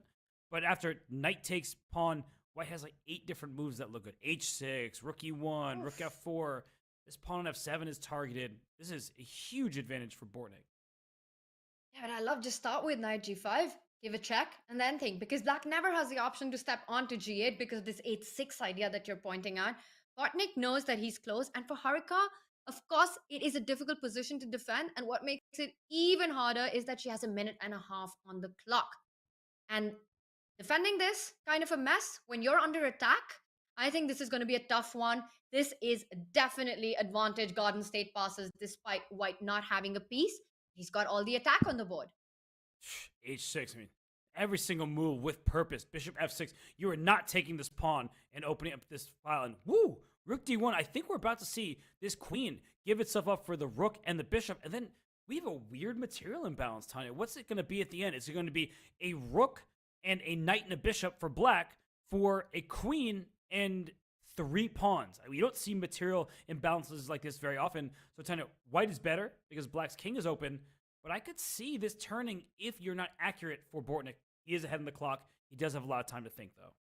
It's very important for him to keep the momentum of the attack going. He needs to find ways to set up tricks like knight f7 at the right time with the rook jumping onto e8. And as I speak about that, I feel like, is that a real threat? Well, I see, for example, let's say you make a move. I'm not sure, just any move in this position, a non-move. White does, wow, that is like literally the worst non-move that you could have come up with. And I'm just wondering if knight f7, rook e8 are threats with the queen jumping onto g8. And black's got to watch out. You lose the rook on f7, you lose the game, and this could be a big disaster. So that's exactly why Harika steps back with the rook on d7. She controls that f7 square, so no more tricks. Bortnyk, again, moves with purpose, attacks that bishop on f6, queen g7 is mate in 1. Yeah, f6 played, and that's actually a huge move for Harga. If she get a rook to h7, or in some positions her king to h7, depending on how Bortnyk responds, it is a lot of material for the queen. We have a rook and 2 knights for a queen and 3 pawns. So this material imbalance is not easy to assess, and mistakes can happen because the good news of having the rook and 2 knights is you have many pieces that can start piling up and attacking some of whites. But the clock, Tanya, the attack and the clock, that's the difference maker here, and rook e8 is lights out. And that's it. Knight d5 was a huge mistake there by Harka, and this allows this rook to jump in. And you're pointing out with the arrows, the problem is not the trade, but the fact that the queen picks up the other rook in the end, and we can see the disappointment in Harika's face. She survived the worst of the attack, and it looked like she was back in the game, but there the seconds are going down. There's no way to fight this. You can't keep the game going. Rook f7 runs into queen f7. She throws in the towel. Bortnyk there takes the point. And he gave a little head nod. Some appreciation for his play. He's often streaming while playing, so he is multitasking. But Bortnyk wins. Let's go out of this one because it does cut the deficit from 3.5 to 1.5. That's the good news for the passers. The bad news is in the bottom left, Arjun Erigaisi still has this knight. I mean, look at the stranglehold he has over the dark squares with some sad light square bishop for Lenderman. That's in the bottom left. In the bottom right, though, we got to give a shout out again to Kamala. She's outrated by several hundred points, but she is no worse despite the look of her pawn structure against Adiban Bhaskaran in the bottom right. And I love that. We see that strategy again. You know, you're playing Adiban. He's the beast. He's so attacking, so aggressive. Get the queens off the board. And that's what she does. Let's take a look at that. Let's do a deep dive onto that endgame because Kamala Dinova could save a huge half a point as well for the Garden State passers. And Robert, we haven't taken a look at this game. Let's do just exactly that. Bishop d7 played by Adiban. So he is trying to put pressure. But I like how Kamala Dinova controls the B line. She's controlling that B pawn from advancing. But she has to watch out. Where does she want to move the rook? You either lose the e5 pawn or the control over the b3 pawn. It's a good point, right? So she decides, I need to move my rook to c5. The b pawn goes forward. She can go rook d5 again, but that gets a bit awkward. I mean, the bishop comes to c6. e5 will be loose in many positions. And this rook now can slide over to a3. So if you're not careful, the white rook can go after this pawn on a7. So I think I would slide my rook back, get that tempo against the bishop. Your king can always go to f6 to protect your pawn. And I think she's best served by defending her pawns. Well, she gives a check, so perhaps she has the exact same idea. Now she could bring up her king, bring it up to f6, defend that e5 pawn, but instead she has a more aggressive approach. But the drawback of this, Robert, could be that it places it on the white square. If Adiban has the time to only attack that with the bishop, it's going to be hard to defend that e4 pawn. But I think she has an idea of her own. She wants this king to put on its bishop's hat and go right to d4, right? Let's go like a long-range piece. I'm just going to run along the dark squares. This could be dangerous for Adiban in some positions because a light square bishop, it can't help on the dark squares. But the good news is this pawn is fixed on g6. That's a light square. It's something that can be targeted if the king were to really run all the way over to this side. But I think she's just going to bring her rook back, play solid chess. She is definitely doing well to hold this game. Well, as things are heating up in this endgame, it's already hot on the other board, Robert. And I say we pull out the bird's eye view because that bottom left board, as we zoom out just for a moment, I mean, there is some action. We have been talking about that knight versus bishop, but look at that. Arjun takes the decision to finally trade off, and that is because the queen is jumping onto g7 to pick up that pawn on g6 if you recapture with the pawn. And that's what's happening. Let's stay in this view for a second because you look in the top left, it's also a huge lead for the player with the white pieces. So Sam Sevian and Arjun Erigaisi both looking to score wins for their teams. And I mean, Tanya, the top left, it just looks like a mating attack for Sevian. The black king is caught in the corner. Opposite colored bishops don't mean it's a draw. Opposite bishops often means you can attack on a color complex. The opponent can't defend. And it looks like Sevian, oh my goodness, the last move of this game, G6 up there. Let's just bring that up, get the final moments. Oh, that's sick. Rook h7 is a mate in one. What a threat. And how are you defending this? Hello? Anyone there? Hello, it's me. I've been wondering if after all these years you'd like to stop a checkmate in one because I don't see it. There is a bishop on d5. Your king can't stop it. And rook h7 is mate in one. And that's it. He's got 17 seconds, but he could have an hour on the clock and he wouldn't be able to survive this. He throws in the towel. Diptyan Ghosh resigns. Sam Savian is back with a win. Big win for the Passers. They have won 2 games thus far in the second round of action. They have cut the deficit to just 1 point. But if we zoom out here, we have to look at the other 2 games. It looks like Arjun Erigaisi, he is on his way to securing a full point for MGD1. And the bottom right, that looks like, to me, a very clear draw. Kamaldinova, she is defending this perfectly, Tanya. It's rook and 4 versus rook and 4 on the same side of the board, and her king is very active. That should secure her the half point. Those 2 bottom half boards that we see in front of us, we need, not we, but the Garden State passers need half a point between these 2 boards to win the match. Either Lenderman needs to survive this carry against Arjun, which looks really hard right now, or Kamaladinova, she needs to hold this position. I like that she's got the control over the clock. Robert, do you want to jump in to the queen and pawn endgame that we've got? It looks like Arjun's got a huge advantage, and that's because of the G pawn. But he's got to be slightly careful of some perpetual checks. You know, queen pawn endgames can be trickier than they look.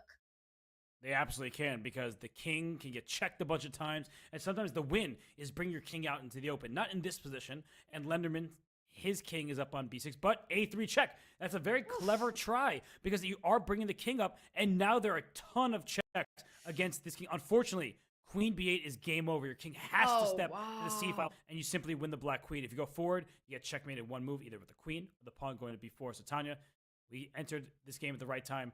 This is mate in 1. And he walks into it. He gives a mate with the pawn. Queen b4, b4 were both mates, and Arjun gets the job done. Wow, that means we've got... But the good news for the Garden State passers is while this one goes down, Kamaladinova did hold the game against Adiban. Robert, that means that the Garden State passers are back with a 2.5 win. They are. And this game was the one between Lenderman and Adiban. This is the final position between Adiban, and Kamaldinova. So Arjun Erigaisi gets the win. It looks like Kamaldinova did a great job holding rook and 3 versus rook and 3. That means the passers win this round 2.5, 1.5. It really does come down to that 4th board creating these upsets. Really brilliant endgame. And there's so much pressure. You know, it seems like it might be easy to hold these rook pawn endings, but when you're going down on the clock, when you know you're playing against a higher rated player, when you know that so much is at stake and your team is counting on you, anything can happen. So really kudos to Kamaladinova to keep things under control and hold that game against Adiban. Yes, and now it's a 5-3 lead for MGD1. We see Arjun Erigaisi, perfect 2 out of 2, but look at the rest of the team chipping in. So it's just those bottom boards as well. They're outscoring the passers, but the good news for the passers is they just cut a 3-point deficit to 2, which means they're getting closer in the match. And I love it. Look at those bottom boards. We've got Harika with a 1 out of 2 score, and Kamaladinova doing her bit for the team with that draw over Adiban. And we've really seen at the Pro Chess League, women chess, the women boards, just how they've been creating upsets and giving us all the excitement. The excitement doesn't just stop at the Pro Chess League, because the women's candidates finally comes to a head on Wednesday, 29th, after taking down 6 of the strongest women in the game. Lei Tingje and Tanzongi now are vying for a seat across the reigning Women's World Championship Wenjun, and we've seen Robert Wenjun, the kind of magic that she's created in the Pro Chess League for the Shanghai Tigers. She's going to have a tough fight, and we will be bringing you the live camera feeds and commentary by Katie and Kostanюk, the chess queen, here on chess.com. Yeah, the women's candidates, it's awesome. It determines who gets to face off against Ju Wenjun. But right now, we're in the middle of this intense matchup in the Pro Chess League. So Tanya and I, we're going to take a quick break. We'll rest while we can, because when we get back, the action will continue here in this matchup between the Garden State Passers and Team MGD1.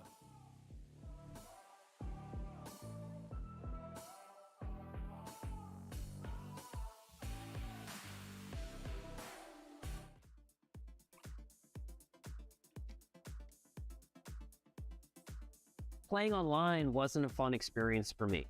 And I know a lot of people are like, well, I played on ICC or I played on Play Chess, it was great, but like, I wasn't a chess professional. Some of it felt too fast. Some of it felt like, oh, you gotta know like console commands to like start a game or challenge someone. it just didn't feel like inviting. It felt like a gated thing. At the same time, the web was changing. So there was these kind of new technologies that were happening, and there was other stuff on the internet.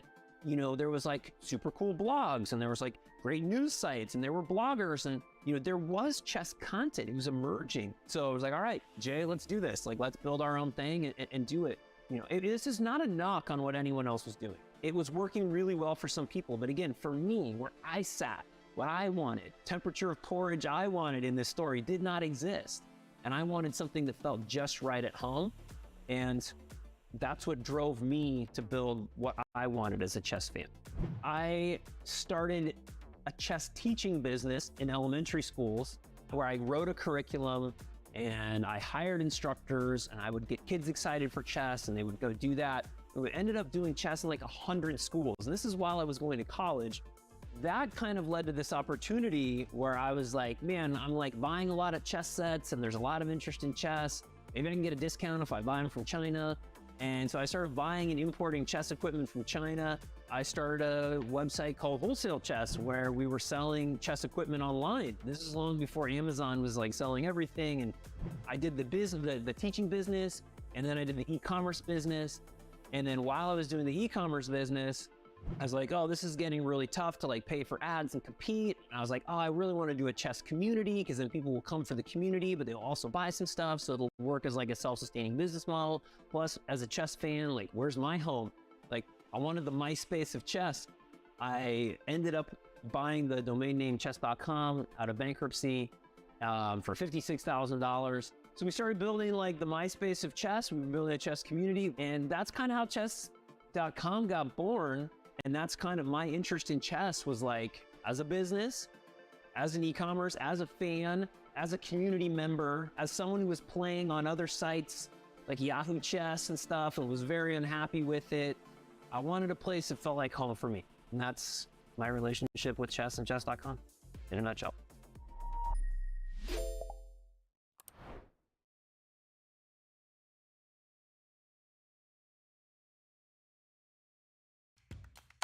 Struggling to improve your game?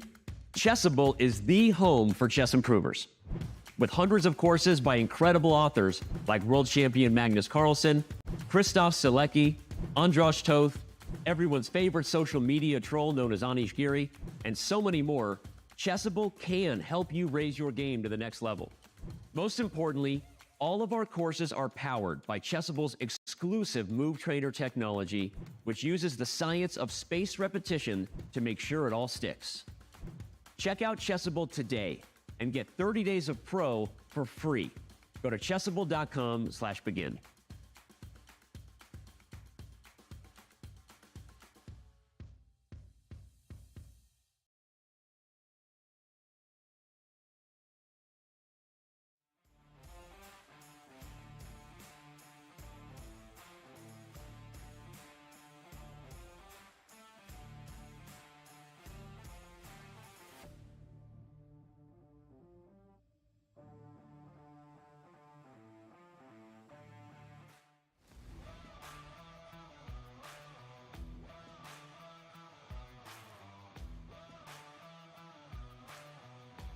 Sam Savian, after a tough start, bounces right back like a champion, winning that last game for the Garden State Passers and leading them to the victory in round 2. He has been a star performer for his team with 12.5 out of 16 so far in the Pro Chess League, second only to Magnus Carlsen. What a performance there. He became a grandmaster at 13 years. Robert, what a prodigy, and he continues to deliver.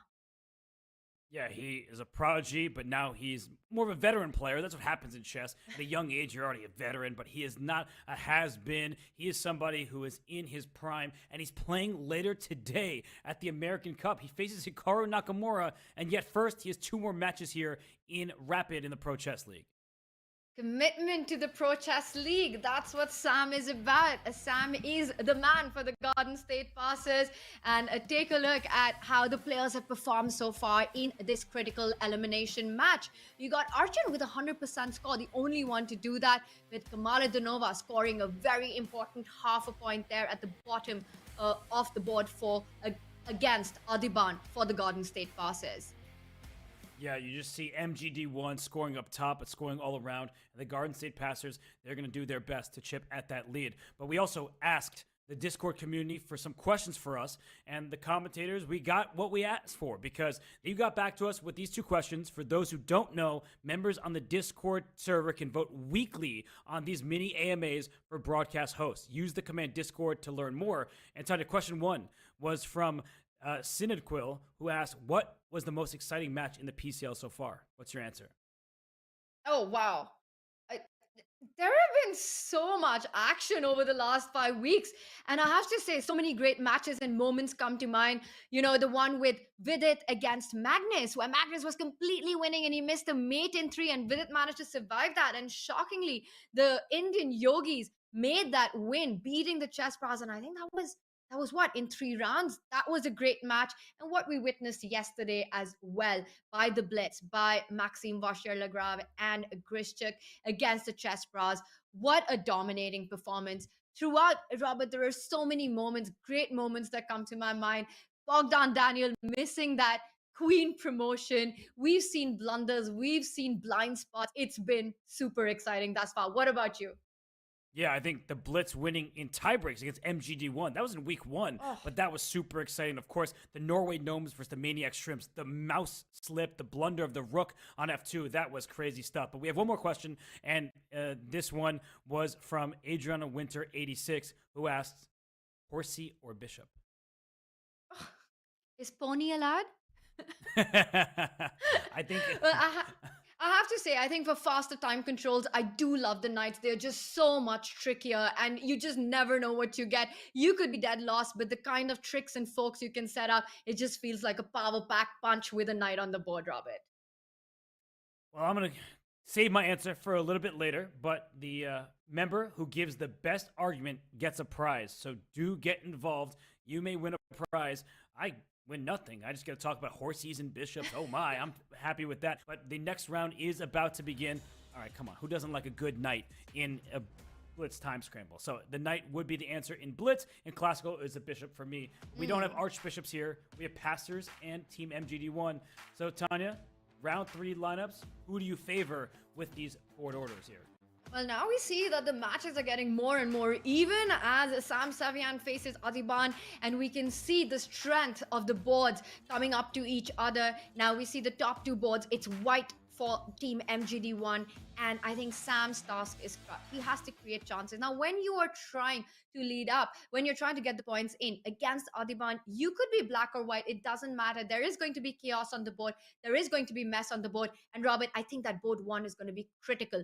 No quick draws, no passive positions, no positional fights. This is going to be an out-and-out firefight.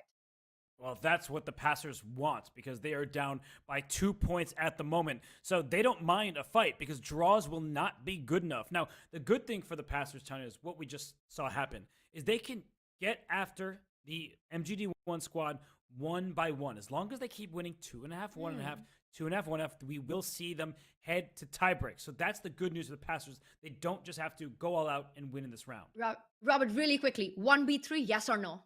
No. Yes. Oh. Hey, we moved 2B3. It did happen. Let's just call this one a draw between us. No, actually, I think I'm going to call it a win for you because I was really saying no B3 at all because you're playing Super GM Sam Sevian, but you told me to be quick, so I just said a one-word answer. Tanya, good call by you. He plays a B3 system. The B3 cowboy is having a good time, and Sam Sevian, he's yawning. He's either tired or bored or both. Well, he better not be. I mean, he's got this Pro Chess League super critical elimination match, and then he faces Hikaru in the American Cup. He's got to wake up, and he's got to do it now because he's playing against the Beast. And now this is typical Adiban, right? He starts slow, and all of us are like, where is the attack? Why is there no pawn beyond the 3rd rank? But it is coming, and there it is, G4 on the board, Robert. I played this opening so many times from the white side in blitz chess, not in rapid. When you have a rapid time control, it gives your opponent more time to find the best strategies. Now, you see the eval bar saying white is slightly better. I just take that with a grain of salt because this is not about the current position. It's about who is able to come up with better plans. There's a pawn on G4.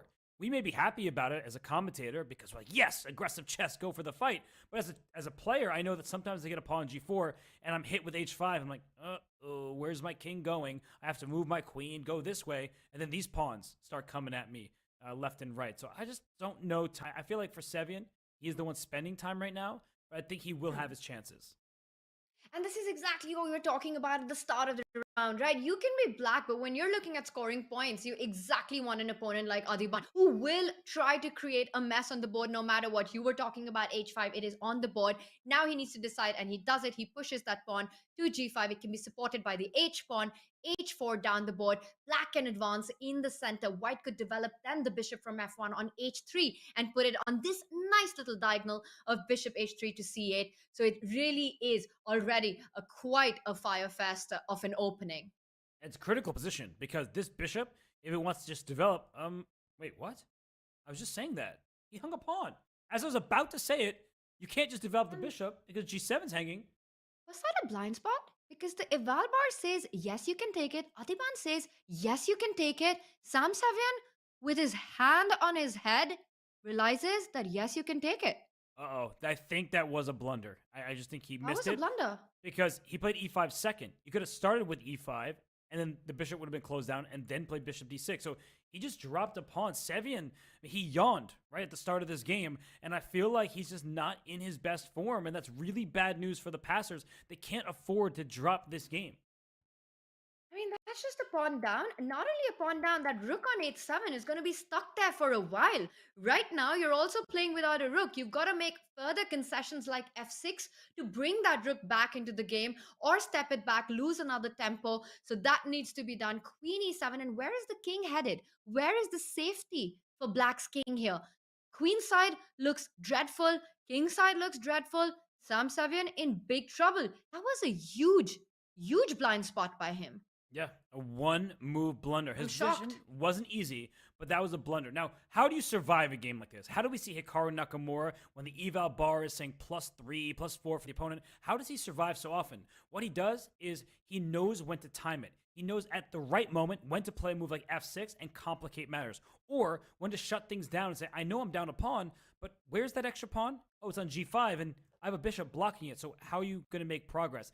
These are not easy choices. It's going to be situation dependent, but the game is not over just because it says +3 to the side of our screens. What Sam needs to do is he needs to just start speeding up. His position is bad. It's hard to speed up when you're worse, but you're going to be pretty much lost in many of the positions that you're going to play.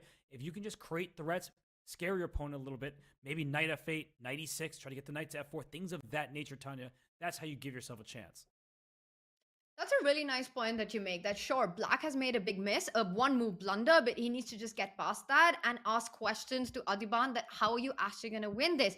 But Robert, you were talking about how players like Hikaru and Magnus turned this around. I think a big reason, especially for those players, is that they just live rent-free in their opponents' heads. And they're just there to make them feel that no matter what the position is, you're not winning against us. But this one is a different ballgame. Now, whether Adiban converts this or not, it is a disastrous start for black. It's everything that Adiban could have hoped for. But of course, work to be done. It is advantage Adiban, huge advantage of Adiban, as we can see. Let's zoom out for a moment because there is madness on other boards as well. And look at that top right. We've got a queen out on h4, which now has been challenged by Arjun. Queen g4. So he's happy to trade queens off. And the reason for that is if black actually accepts it, the h file opens up and Arjun's got the bishop pair. So to our Discord community who asked about bishops versus knights, clearly Arjun prefers the bishop in this one. Meanwhile, on the bottom right board, we see quite a classical Spanish opening. But what's a pawn on f6 doing? It's Diptyan Ghosh. He did that, sort of set up against Sam Savian as well. So he is sticking to that opening. But I'm fascinated by the game in the top right. The one in the bottom left, that looks calmer, very standard territory in some kind of fianchetto King's Indian defense. So the top right game, the queens are off, but that does not mean that we just have a dull position. So why don't we dive in to Arjun Erigaisi against Bortnyk. We just saw the queens come off on g4. That opens up the h-file, but don't go full Bobby Fischer. Don't take this pawn on h7 because your bishop gets trapped. You take, black takes back, you take with your bishop, pawn goes up to g6, and uh-oh, this bishop is trapped. You try to save it with a move like f5, but not only can you probably take this pawn, actually maybe there's no but, just go like this. The bishop remains trapped over here, and black is going to take it in the next move.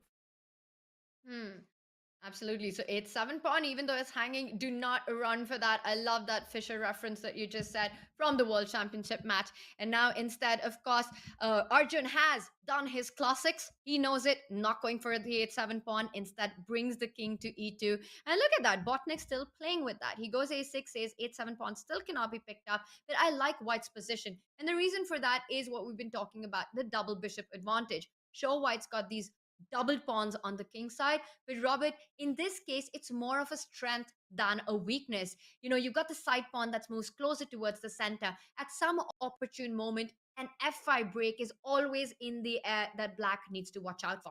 f5, you can also move this bishop out, bishop d2, rook h3, rook h1, go right after this pawn with your rooks, and if black plays h6, you have g5. So having double pawns is not always a bad thing. It's because double pawns, inherent to having them, you have an open file. And this rook, just this rook is happy. But when the second rook joins the first rook, black is going to be very unhappy. So I love this position for Arjun. I don't know about a4. I don't see the necessity of it. But he is playing on both sides of the board, just taking space. But I thought he could be more direct by just doubling the rooks very quickly. And I love that idea. And the moment you point out that idea, I think even stronger than the point of f5 is to get this g pawn rolling down to g5. The reason for that is that you actually keep that 8-7 backward pawn right there, and it's a lifelong weakness. And don't forget the double pawn we're talking about. White can always advance that second g pawn all the way to g4 and make that pawn storm even more mobile. So I love these concepts that you're telling, but Arjun playing on both sides of the board takes more space on a5, and it's getting tougher and tougher for Bortnyk. While Bortnyk tries to handle this very difficult endgame, let's zoom out for the moment, because we've got some interesting middle games as well. Now, we were talking about Diptyan's pawn on f6. A lot has happened on that bottom right board that we see. Things have been traded off. The f file is open. And as someone who does face the Spanish myself, this is a dream position for black. You've opened up the f file. The bishops are active. I'm loving MGD1's board on that bottom right, sorry. Yeah, that game in the bottom right, I mean, this one is interesting because unlike a typical Spanish, we can dive into this one, the bottom right, as the one on the top left, by the way. It looks like Ariban's doing still very well, but unlike a typical Spanish where you're just sort of jockeying for position, playing slower moves. Excuse me, are we sure this came from a Spanish at this point? There's an open file here, the bishop about to open up. Isn't black currently up a pawn as well? So I feel like white could be in some huge danger if she's not careful. It was only momentarily, because if we just back up for a second, we can just see how we got here. How is black a pawn up? If we pull up the analysis board, because this is quite an interesting moment here. And as you mentioned, a very non-Spanish-like middle game as well. Let's just go back a move. Diptyan did take the pawn on e5. And then there was a nice little intermezzo there by Kamaladinova, attacking that queen, bishop g5, queen d7, and I expect her to recapture the e5 pawn now.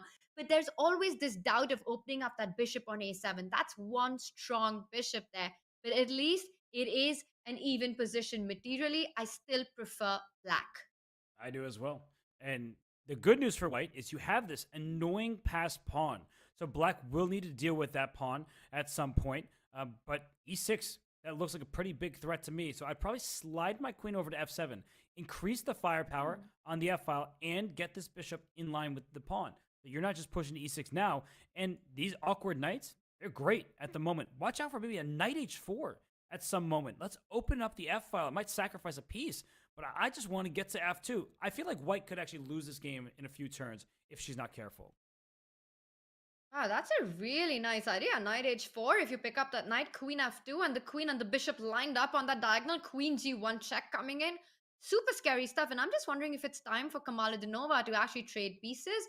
And she does that. Knight e3, so she blocks that bishop on a7. And let's just point out that now knight h4 is just not as strong because white simply captures the piece. And queen f2, you have one check, but that's about it. Yeah, the king slides over. And you got rook f1 in the end, I think. Absolutely. Rook f1, because this knight, look at this heroic piece. It protects against the checkmate. The queen wanted to give a checkmate. And if you think, oh, we'll just trade queens on f1. No, that knight also drops back to protect the rook. That knight is doing all of the work in the positions. That's a great line by you, Tanya. I think that goes to show that just because we mentioned a tactic, just because you've seen a tactic in your own games, doesn't mean you should just go for it because it looks cool. You need to see the difference in the position of what has just happened. And that's why Tanya plays c6. Let's just protect our pawns, create a pawn chain. I feel like both sides have their chances here. Yeah, definitely. It is a game for all three results, and I like that approach by Kamaruddinova, trying to neutralize all the pressure and the attack that Black has built on the F file. I'm expecting some piece trades on this one. While this develops, let's zoom out for a moment and take that time to see what is the action on our other boards, a bird's eye view. And that top left board, wow, Adiban still with that extra pawn, but what all has happened there, Robert? He's managed to get his king to safety, but White is missing a rook. Yeah, White is missing a rook. That's the good news for Sam Sevian. I mean, that game looked like it was over as soon as he dropped the g7 pawn, but we were trying to let everyone know you have to play on, make the most of your chances. But if we actually go back to that board in the top left, if we dive in a little bit, technically, Black has a rook. But I'm saying technically because I'm looking at that rook. I'm like, is that really a rook? It's got no space to work with. And White has this crazy clamp going on. Black's pieces can hardly move. So Black has 5 pawns. White has 7. It's a knight and 2 pawns for this rook. And this knight, that's a beautiful stallion on c4 over here.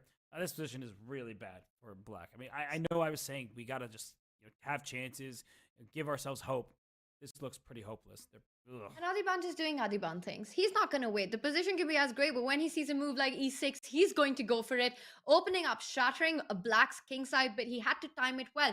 We spoke about that rook on 8-7 when Sam Savian blundered that pawn. That rook is going to be a huge problem, and that's what this game has turned out to be. Opening up that bishop, if you take the pawn on e6, the bishop from h3 comes down the board. Bishop e6 looks very scary here. You've got a move like bishop f7, but then you might even be walking into something like g6 on the board. G6, I mean, actually, you can take first, but g6 is what's going to happen. After king takes, you throw in this move g6 check, distracting the king from the defense of the rook. And once this happens, White wins a piece and the game. It's just extra material. So, Tanya, so many sharp lines in this game, and they all favor White. And that's what happens when you blunder on move, whatever move that was, like move, quickly looking back, it was move 14. So actually it was even earlier than that, but just bad game for Sam Sevian.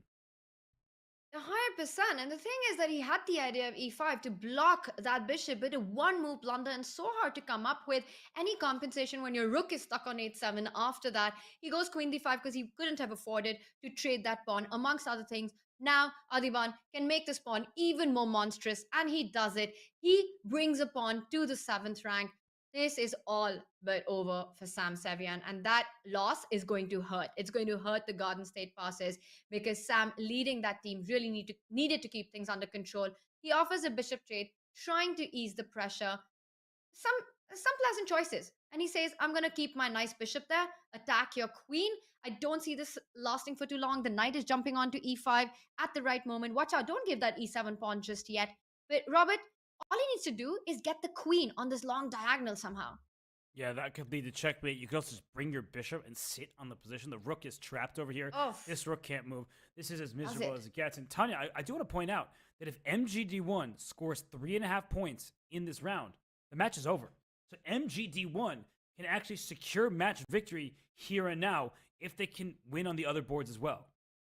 Well, talking about other boards, well, let's say this one is over and Adiban takes it. We've got to zoom out. So we've got 1 point for MGD1, a huge potential on this. And then we see on that top right, Arjun Erigaisi is dominating that endgame. And it's again about those horses versus bishops. But in this one, the bishops just seem so strong, so powerful with very little play for the knight. White can get in a b5 break at the right time. And what is happening on those bottom 2 boards? Harika still holding her own against Lunderman. Yeah, the bottom left game, that one just looks like queen, bishop, 7 pawns per side, so we don't need to dive into that one. It looks quite level. If something changes, we'll let you know. And the bottom right looks like Diptan Ghosh is just attacking. He played that knight h4 idea that we were highlighting, so that's good news for MGD1. But let's go to the top right game, because I think many of our viewers, and chat, I'm not calling any of you out, don't worry, it's me too. I'm looking at this, I'm like, oh, okay. Well, it's not me too. I just said that to make you feel better. But we're looking at this. It's 5 pawns, 2 minor pieces per side.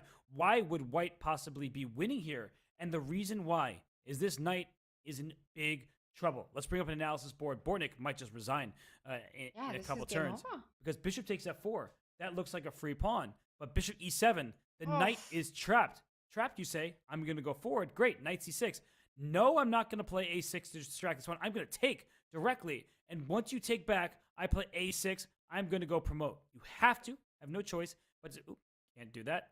To cover the a7 square, after king c4, the next move is bishop c5. White is winning this endgame. I have to say, that whole conversion, you mentioned Bobby Fischer with the rook h7, not giving up that bishop. This whole play with the double bishop pair is very Fischer-esque of Arjun. He's played it clinically. He's played it flawlessly, just showing that how in an equal material position, white still can create the best chances and how difficult these positions actually are for black. As you're pointing out, the f4 pawn isn't hanging, and you can see the distress on Bortnyk. Yeah, he's completely lost. This is automatic for Arjun at this point. Bishop coming to e7. The knight only safe square is c6, and you just take it, and you play a6. It's automatic for Arjun. He knows he's winning, and that looks like 2 victories for MGD1 about to happen in the round. That means they need to score 1.5 points out of the bottom boards, and I think it's looking quite likely at this point. We may have an early day of it. That's shocking, considering how strong the passers are. Yeah, absolutely. We were talking about it at the start of the day, and I was so sure that this match will go down to the wire. We might even be headed to a playoff, but that is a faraway dream right now for the Garden State passers. Let's bring our bird's eye view, as now the hope relies on that bottom left board and the bottom right board. But look at Diptyan Ghosh there on the bottom right. Huge advantage for black. Knight f3. That's a fork. And you just end up with an extra piece. You pick up the rook. You pick up the bishop. All right, no, there is a knight on g4, so still equal material, but you're down a pawn. So not as equal. I was about to say that took me a while to figure out. Well, that's because the pieces are scrambled in the bottom right. Like white's bishop is somehow on f8, but that's because it took a rook. So then black's about to take a rook back. And let's bring up that board, because it is going to conclude very soon. And oh my gosh, the top left. That, oh my goodness. I mean, actually, let's go back to the bird's eye view. I'm sorry I just did that. I'm apologizing through the wall to the producers. Look what Adiban just did in the top left. He sacrificed his queen for the rook. I'm just going to bring that board up. That is just sickening. Like, this game has been incredibly one-sided, but a few moves ago... stunning. I can't believe it. The bishop went to Robert, g3, take us through this. hitting the rook, and after queen c6, the queen went away, defended the rook. That was check on a7. Just give me your rook. Because after bishop c6, if you take, not only do I win your queen back, that's mate on the spot. The king cannot move out of here. And what we did see was the bishop taking the rook, and then look at this. White has, what, 2 minor pieces and 3 pawns? 3 extra pawns? 4 extra pawns. No, 3 extra pawns. 3 extra pawns. Oh, can't count. It's just They're so scrambled many. all over the board. It's so many extra pawns, as you're saying. The D pawn and black's king, it almost looks like it's getting checkmated. Imagine a knight landing on e7, and that's actually not a check, but a checkmate on the board. As you're pointing out, the D pawn super strong. Sam Savian is not in big trouble. He is just completely lost. Knight c4, and you can't take on b3 because bishop e4 would be checkmate. Enough of the torture, Sam says. He resigns. What a point. What a game by Adiban. Yeah, he was given a free pawn, and he did not take his foot off the gas pedal. He wins for Team MGD1. That's a much-needed victory as they make their way towards winning this match. So we have other games in progress. So let's check out our bird's eye view, just because it looks like Arjun Erigaisi in the top right. Yeah, he's just crushing. He's got a passed f-pawn, in addition to the fact that the knight on d8 can't move. In the bottom left, Harika, Tanya, she's holding completely. Like, she is not worse in the slightest with the black pieces against Letterman. And then in the bottom right, it's winning for Diptyan Ghosh. I mean, if you look at Harika board, the bottom left board, in fact, it is black who's got this potential f4 break. She doesn't need to do it, but it's always in the air. It is that black bishop on e2, which seems much stronger than Alexander's bishop on h3 currently. The only thing working for Alexander is that b7 weakness, which ties down black's queen. So that is the good part of the position, but it's not going to be enough to win it. Robert, where do you want to head? I think we should consider jumping to the Argent board because it's about to end. Okay, let's go to Arjun Erigaisi against Alexander Bortnyk. It's opposite colored bishops, but that doesn't mean it's a draw. Look at this. Pass pawn here, pass pawn there. And I think that bishop takes b7 is sufficient at this point. Just take this pawn here. The black pieces cannot stop all of your passers. And for the Garden State passers, it's nearing the end. You can see it on Bortnyk's face. He's distressed because, Tanya, it's very simple at this point. I can't believe it.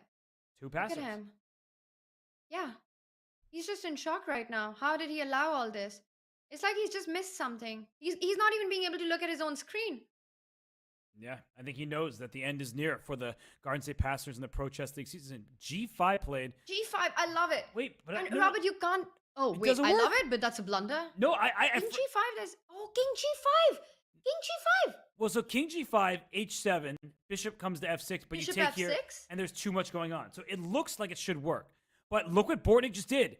He went King F7 back.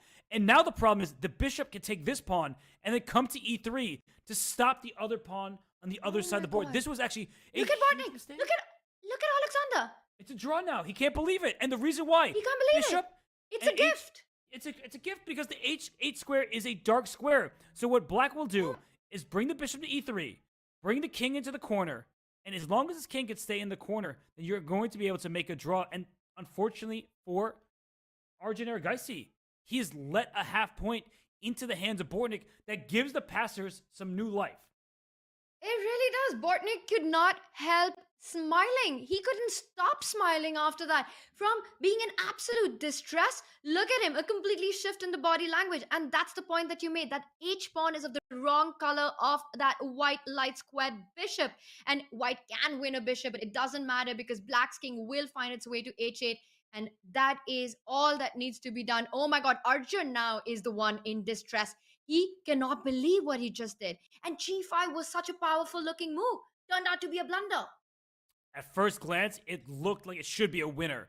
But Bortnyk had the presence of mind, we'll analyze it again in a bit, to step his king back rather than taking the pawn. And this game now is a draw. The bishop has to take this pawn. The king goes and gobbles up H6. The bishop will sacrifice itself for this pawn. And that means we will have a draw. Lone bishop came in. Arjun Erigaisi. I've never seen him like this. I have never seen Arjun with these emotions. He is so calm and so composed.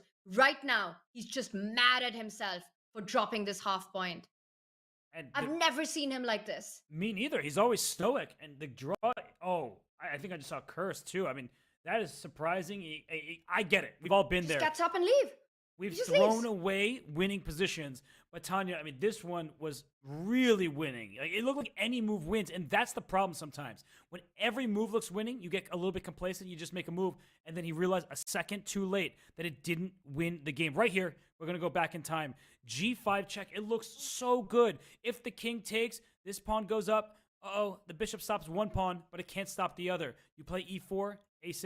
Your bishop looks like it's doing the work, covering both, but no. It has to take one, and then the other promotes. That would be a win for white. But, oh my goodness, G5 check, King F7. You steal this pawn. You play Bishop E3. You stop the other. And Alexander Bortnyk, he stole a half point. And all he had to do was pick up that B7 pawn. And at first, it looked like G5 was winning on the spot. We saw how the expressions changed, how the evaluations changed. This is how chess is. This is how Pro Chess League is. It's not over till it's over.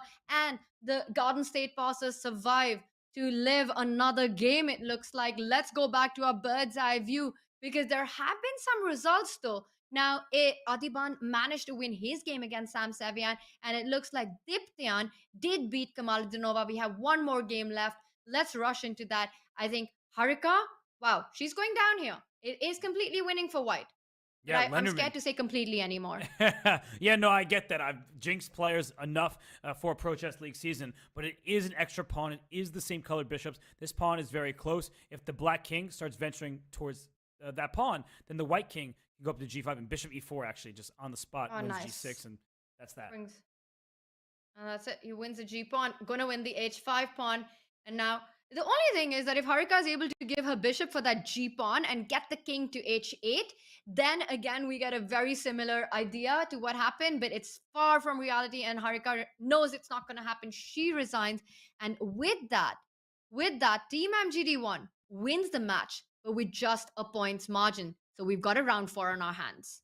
I can't believe that we have another round. I mean, this should have gone MGD1's way, but Alex Lenderman, he actually won a position that we thought would probably be a draw, so he just outlasts Harika in the endgame. And then Bortnyk survives against Arjun Erigaisi, so we do have a round win for MGD1, 2.5, 1.5. Great win by Adiban, great win by Dipta and Ghosh, but the passers remain in it, and something can happen in this scenario. We saw the Indian Yogis win 4-0 against the Canada Chess Pros earlier in the year, Tanya, and right now MGD1, they have a big lead, but I feel like we saw it on Arjun. He was very expressive. Some of the other players are probably a bit rattled by what just happened there, but all they need is 1 point. They need just 1 point, and I mean, that lineup with Arjun, Adiban, Diptyan, and Harika, 2 draws, 1 win. Anyway, they're through. But for the Garden State passers, with the way things were going, this is their opportunity to come back. Something that they could have only dreamt of with Arjun's position. And what really hurts for Arjun as well is that he played a flawless game there, Robert. You know, getting that positional advantage. We know he gave up that, just taking that bishop pair, playing it out to perfection. And then when that moment came to finish the game, you make the most tempting move on the chessboard. You make something that you think is going to be a brilliancy, but it just actually takes the brilliancy right out of your hand. And Bortnyk, we saw him in shock after that G5 move. What an end that was. And that means we're set up for another round that's coming up. We get one more round of action. It will be the 4th and final round. MGD1 needs 1 point from the 4 games. We'll see if the passers, if their luck can continue. But first, we take a break, and when we return, the action between the Garden State Passers and Team MGD1 continues here for Chess.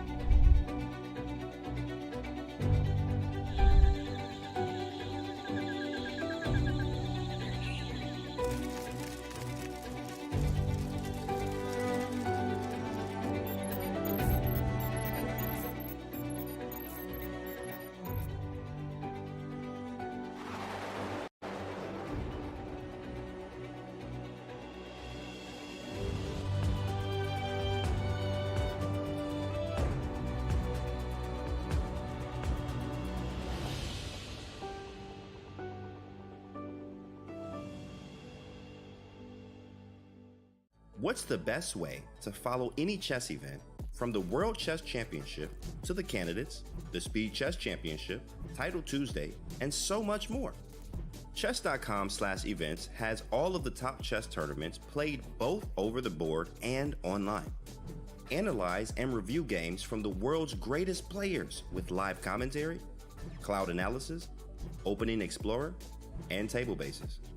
Find all the key event information, including schedules, prizes, results, news reports, player bios, tie breaks, and more. Even compete by voting for your predicted results. Explore chess.com/events today on web or with our iOS and Android apps and experience chess like never before.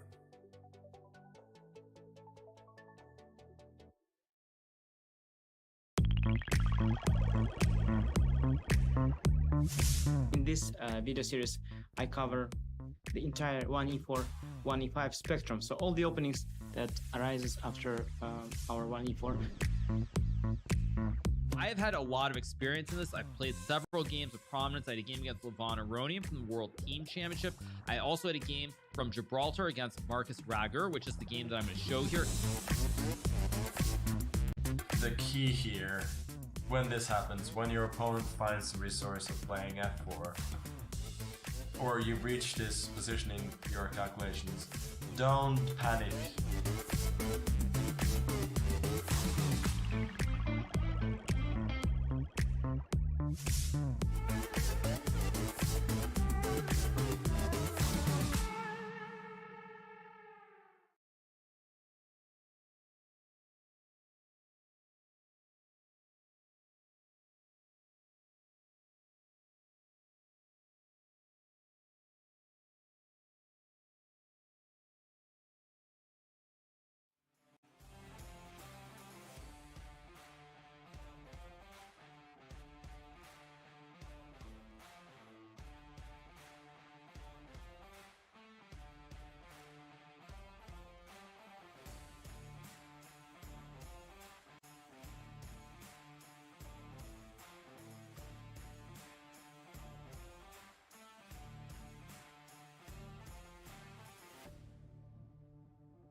It's been difficult to watch so many great teams exit the main season of the Pro Chess League.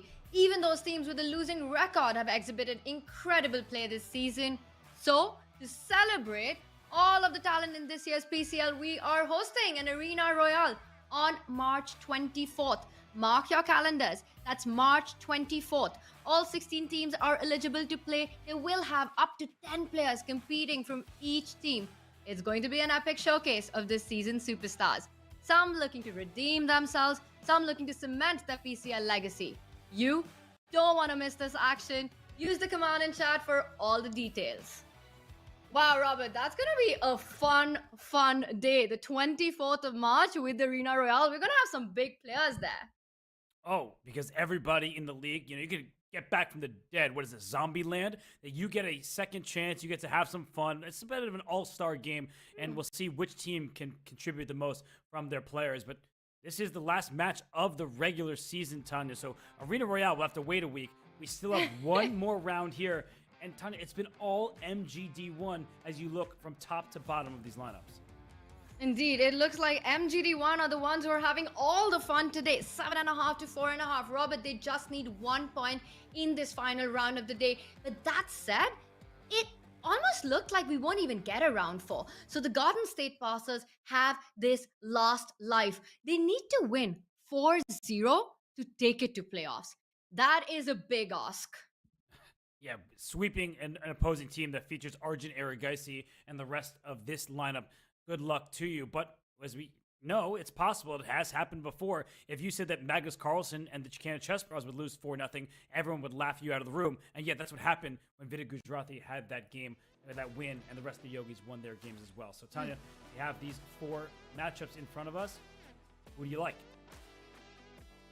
Robert, I am loving that this is the final round where we see the top board face off against top board, and that means it's going to be an exciting round. I'm going to correct myself that actually for a playoff, the score is 8-8. So the Garden State Passers, if they're able to win with a margin of 3.5 to half, we will get a tiebreak. If it's a 4-0 sweep, a clean sweep, then actually the Passers are the ones who take it away. But the big question is, where do they strike here?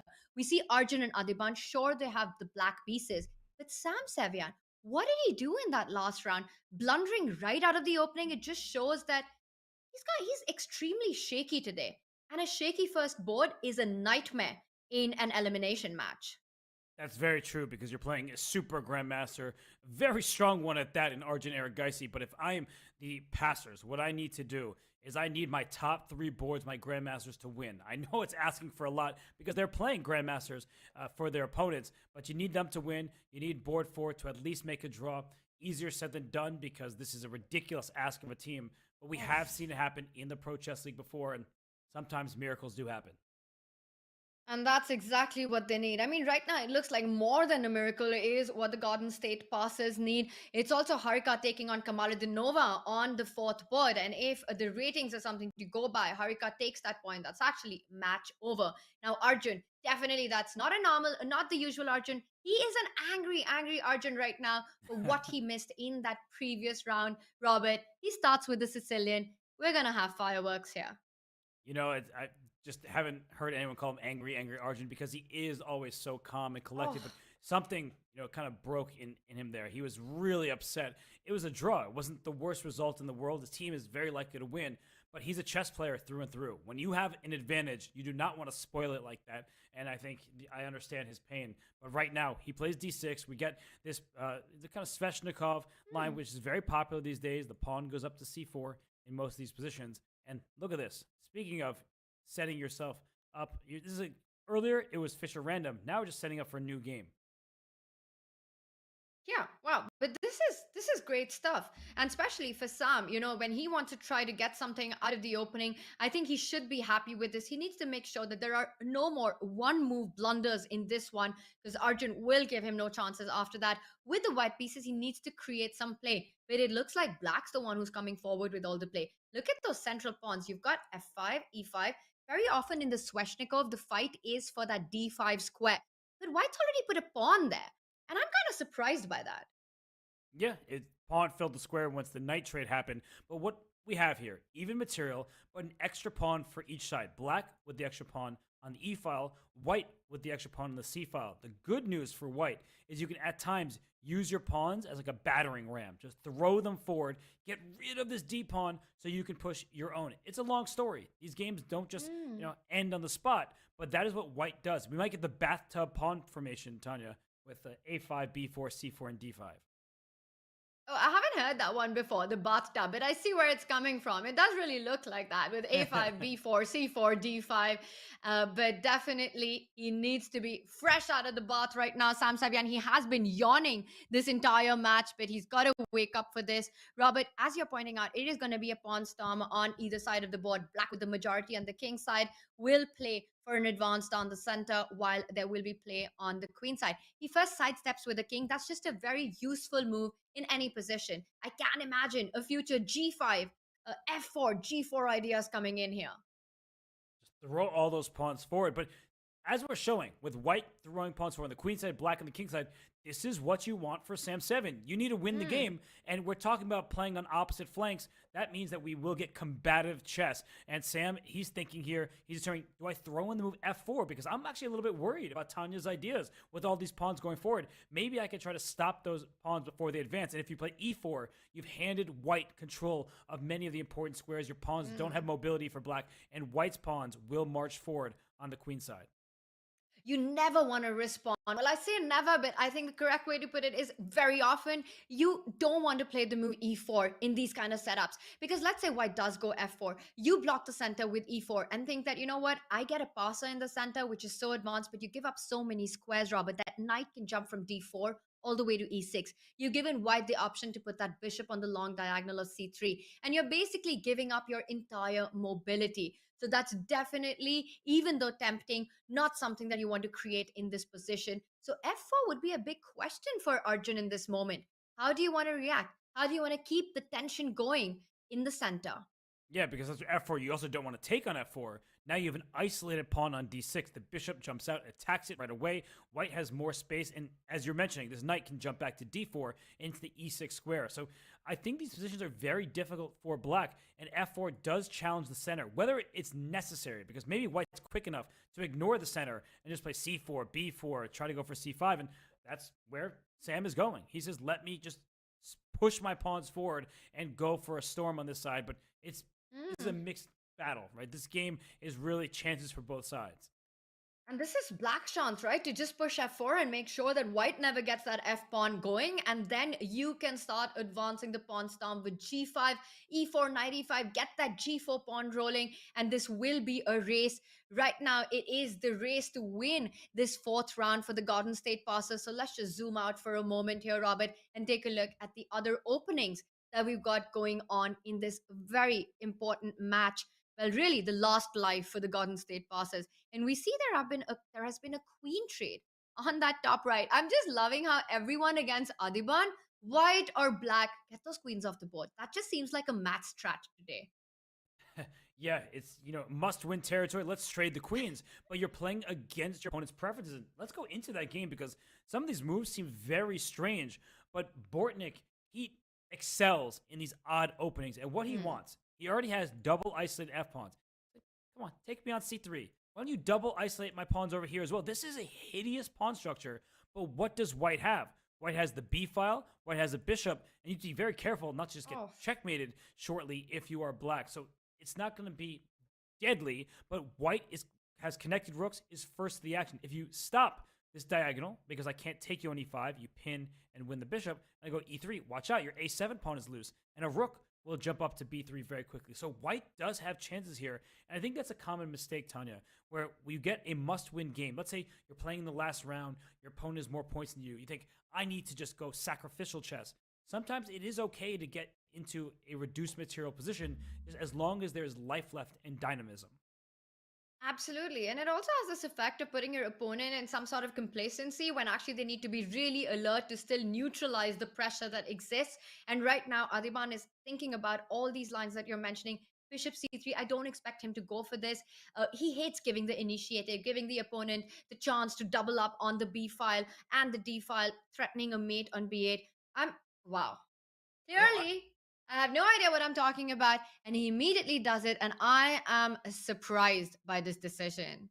I'm very surprised. Now, I think you are right, but unless he sees that this knight hopping to d5 that quickly solves all of his problems, I really wasn't expecting this, because rook b1 right now looks very simple to play. This rook is going to try to double, but the knight comes to d5, and that's just one check, right? You can get a check in there, but the bishop is under attack. This pawn is under attack. So I guess Adiban, he calculated that it was acceptable. But in a bullet game, he would not have captured.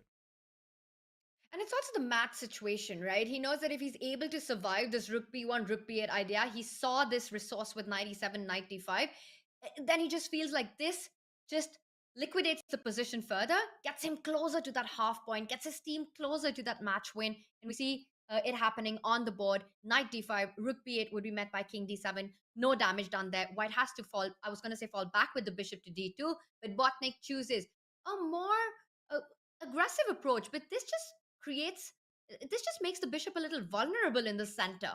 Bishop d4, what does he have in mind for e5, Robert? Did you see him? He's like, what am I doing? He can't believe Or it. c5. Bishop d4, c5. I think he just made a mistake there, because now he can no longer play for a win. He may be able to make a draw by rook b8, king's in rook b7, like back and forth, and just there might be a repetition at that point. But he's not happy with himself. He survived in the third game against Arjun Erigaisi. That was lucky, but I just think something's been off for the passers from board to board. Yeah. It just doesn't feel like the passers we've seen throughout the season. Yeah, and you can see it in him. He's shocked at himself as well. He can't believe what he just walked into. Bishop e5, and the point is that the bishop needs to defend the c3 pawn, but you can't survive it on that diagonal for too long. The pawns are going to chase it out. You fall back on d4. There's c5. If you pick up that c5 pawn, knight c3 is a fork. You can see it on him. And you mentioned he got lucky in that last game against Arjun. In chess, if you rely on luck, it's going to run out. You've got to play good games. And now Sam Savian and Alexander Bortnyk have been the star players for the Garden State passers. And we saw Sam blunder in the first 10 moves there. Then we're seeing Bortnyk land up in these positions with the white pieces. Robert, I think you're right. They're just not able to find their rhythm today. No, and this game will conclude very shortly, because rook b7 check. If black need to play for a win, you'd play king e8. But when a draw is good enough, you're just going back and forth like this. The rook is under attack. The bishop is under attack. And I don't know, Tanya, you have to go back and forth or white, because if you start taking pawns, you lose a piece. Why is he even thinking now? I mean, rook b8 is the only move. But king d7. And that's a great result for Adiban. And with the white pieces, Bortnyk made no chances. Bishop e5 was essentially just saying that if I don't take a draw, I lose on the spot. Wow, this is not what you need from the passers. Sometimes it's worth losing, just trying to create chaos and win. But you can see Bortnyk, he's very upset. The whole passers team has underperformed today. And Bortnyk, just a forced draw this early, that makes your teammates feel even less comfortable. Because sometimes, Tanya, in a match like this with teams, you're relying, okay, as long as there are chances, I don't need to have a specific result. Maybe I'm the one who draws and they win. But now when you draw and you're the first game done and everybody knows it, now the pressure is on everybody else must win. You're no longer really playing chess. You're just playing for a result. Yeah, and we have a result. As you're mentioning, it's a draw. White couldn't have continued. It would have been a worse position, a worse endgame had he traded on d8, because the bishop just doesn't remain stable on this diagonal. You would end up losing a pawn. So it really wasn't an option to go rook d8, bishop d4. You go e5, and after bishop a7, there's rook 8, jumping on to pick up the a2 pawn. The c3 pawn falls as well. This would have been a lost game for Bortnyk, so he had to take that draw. With that done, the pressure is on. This just means that the other three boards, the passers have to win on each and every board to take this to playoffs. Oh, do not envy their task. It's not fun for them. So team MGD1 needs only one more draw after that result. So the score now is 8-5 in favor of MGD1. And look at Harika, by the way, in the bottom right. She is a good position with white. It's a very complicated position, so the type of position you want if you're a passers fan. And then the top left, Arjun, is better. It looks like his kingside pawn march is happening faster than Savian's queenside action. And the bottom left, Diptai and Ghosh, is also better. So the passers need 3 wins, and they're looking more like 3 losses. Yeah, I agree with you. I mean, on each of the board, where are they creating their chances? Robert, I think let's start with the top board, with that left board of Arjun and Sam, because that position does look like the most feisty one that we currently have, with the race that we've been talking about from the start, on the queen side for Sam, on the king side for Arjun. But like you said, the attack just seems faster. Let's do a little deep dive into the Sam Savian Arjun board. Okay, well, there is a knight that's happily sitting on b6, or is it so happy? Because look at how much action is taking place on the king side. And I'm already looking at this. Can I just throw this pawn up the board and go for it? But the nature of these positions are very complicated and fragile, because white may be threatening c5. And if that happens so soon, with your queen, excuse me, king in line with the white queen, that's dangerous. Just to show, g5, c5, if you think, oh, I'll just take your pawn, great. d6 happens, and that is check to your king and your bishop. You're going to lose material in the game. Yeah, you got to be careful. And the interesting thing is that Arjun actually voluntarily stepped with the king from h8 to g8 in the last move. And Sam immediately pounced on that opportunity to line up his queen on the diagonal with queen b3, setting up all these tactics that you're pointing out. Arjun says, I don't care. I am going for your king before you get to mine. He pushes the pawn to h4. I think after c5, he was going to go h3, create more weaknesses. So Sam first slows down, blocks that threat of that h pawn advancing further with h3. But this can backfire in some ways, because g5, g4 works when you have a pawn on h5 to support it. Now it just doesn't feel quite as imposing, and c5 does happen very fast. And it's not c5 to take this pawn. You play c5 to go c6, c7. You have a knight on b6 covering the promotion square. That's a very dangerous runaway pass pawn. And so Arjun is now thinking after the move h3, because his plan is not so clear cut. And sometimes white can even play f3 just to cover these squares and then press forward on the queen side. This is a double-edged position, Tanya, for Sam Savian. They don't have the eval bar off the side like we do. He probably is pretty happy because it gives him winning chances. This is such an important point that you make to follow it up, that Robert, h4 is so tempting. You want to advance this pawn to h3, but actually once that threat is stopped, you've kind of come in the way of your own attack, because it's not the h pawn, it's the g pawn that you want to take down the board. And I think Arjun's feeling the heat a little bit. He's shuffled around with that king twice already in the last 3 moves. He went with the king to g8, and now it comes back to h8. It is against the ideas that we've been discussing, that queen on b3 opening up. So right now, if c5 is played, Arjun will capture that pawn twice, because there is no check on the diagonal.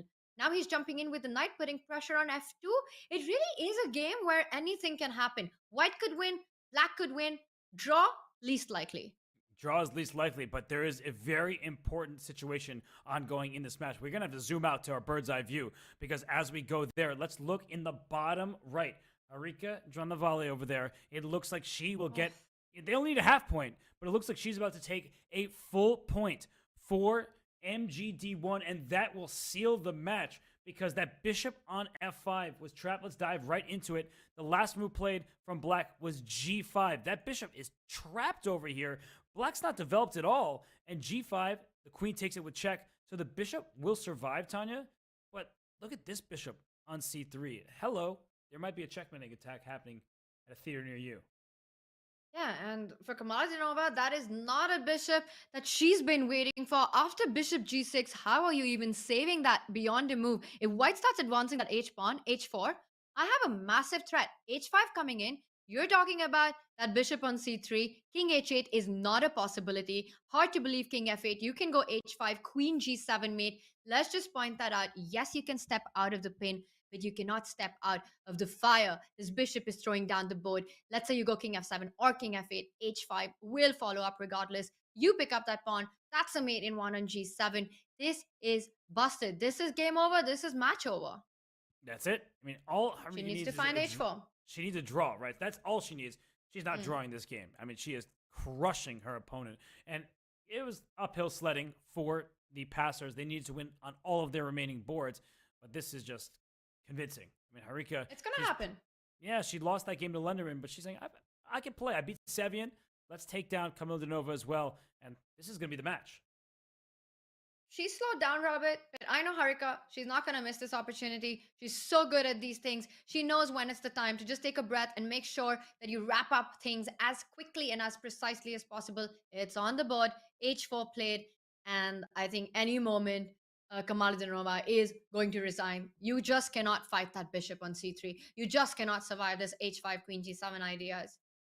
You can take the bishop, but then you're just down in exchange and probably getting checkmated as well. So you take away the biggest piece for white, and it's not going to help matters at all. So I just think that this one is completely over. It's sad news for the passers. James Canty, our good friend, we commentate with him often, but his squad, the Garden State Passers, looks like they couldn't make it work here in the final week. Yeah, and it was clear, as well as with Sam and with Alexander missing some big moments in their games, things haven't worked out. Let's zoom out here. She does go for the exchange sacrifice that you were pointing at. It was not much of a sacrifice, it was desperation. You have to get rid of that bishop to avoid getting checkmated. And wow, talking about desperation, what on earth is happening on that bottom left board? Black has got Lenderman with those c4, b4 pawns. He's creating his chances against Diptyan. Yeah, Lenderman, he has some chances for himself, and will it be enough? That's not up to him. He can only control his own game. He's playing very well. He has an advantage. He beat Arika in the previous round in a position that looked like he had no business winning, but he outplayed her in the endgame. So what is the material count in the bottom left as well? It's Black has 6 pawns, White also has 6 pawns, so somehow it's even, but it doesn't look that way. These endings can be very confusing. Super tricky stuff. And that white is threatening a knight on f6 as well, which now comes to d5. Definitely a very tricky position. And on that top right board, look at that.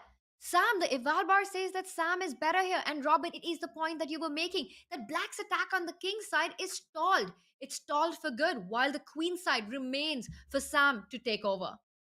The side that controls the pawn breaks is often the side with the advantage. I say it all the time in commentary. And right now, in the top left, it looks like Arjun setting up a mate in 1 threat, which Sam protects against, of course. And no progress. That bishop on e7 for Black is terrible. And White has pawn mobility. I think Sam 7 is going to convincingly win this game. And Arjun Erigaisi is not going to be a happy camper. Robert, before we go into that one, I really want to pull up the Harika Kamaladinova board because I think that's going to end really, really soon. And that would mean the match is over. Let's see if we can capture that moment as Harika on the brink of victory, not just for herself, but for the team as well.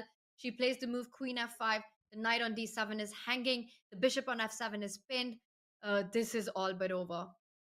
Everything is a problem here. So knight f8. But now you can just trade off all the pieces because the attack looked good. And it was. And look at her. She said, nah, I don't have to trade the queens right now. My king is safer. What I was going to say is you can liquidate into an endgame where you're better. Just do not hang this rook. That's the one thing that can happen when you're just, making some queen move careless. We've seen it happen. That would be tragic. No, Harika, she does it. She knows that she's completely winning this endgame. The rook will come onto the d file, will start penetrating along the 7th or the 8th rank. Trades will happen. And Robert, I leave it up to you. I think we can zoom out of this because Kamaladinova will not resign. She probably wants to play on till the end. But there's more excitement and more fight on the other boards. We have fight indeed. Look at the bottom left, by the way. Oh. It looks like Alex Lenderman, he has given up a rook for a knight, but he has 2 passed pawns in the bottom left of the screen. And the top left, Sam Sevian, he's down under a minute, but he is doing well. So as long as Harika Dronavali does not blunder, does not lose this game, the MGD1 squad will win and make the playoffs. But why don't we go to the Sevian game for now? We will keep our eyes very closely on the Dronavali game because she is the one who's looking to lock up the match for MGD1. Because Sam Sevian, he's down under a minute on the clock. And while White is better, this king, it's in some danger. It really does look scary, right? And we've got the eval bar saying that there are no checkmates on the board. But if we were White, Robert, it would be terrifying to be in this position. With the black rook jumping onto g6, there are all these threats on g2, and to just understand that things on the king side are completely under control is not an easy thing for a player to do. We're just playing under a minute on the clock. Again, regardless of what the eval bar says, I think it doesn't even matter what the eval bar says in these kind of positions. And Black has a pretty nasty idea. And there it is. I was about to say it. If this bishop gets to e5, there is a king that's in some trouble. I think he rushed that decision. I don't think that White could have stopped the move e4 so easily. But look at Arjun go. He wants bishop to e5. But that's the exact problem. Is the rook was here so quickly. What's your bishop doing here? You need to remove this pawn. If you remove this pawn, you might win the game. But that pawn can't go anywhere, and whoop, here go the pawns. Yeah, the C pawn is definitely going places, but it's amazing to see how Sam has actually kept things under control, used his pieces. The two rooks are the stars in White's position there, defending that G2 pawn, the G1 rook. The F3 rook keeps that bishop on E5 blocked. Nothing to be done, but Arjun there trying to create chances, and that's what he does. He's so resourceful. He attacks that E4 pawn, but in response, the knight jumps back, hitting that bishop on E5. So no time to capture E4. No, the bishop goes back. It was, oh gosh, now d6. What bishop were you talking about? There's a brick wall in front of it. And yeah, no, White is just cruising at this point. There's no attack. Black has been kicked back, and White has taken over the entire board now.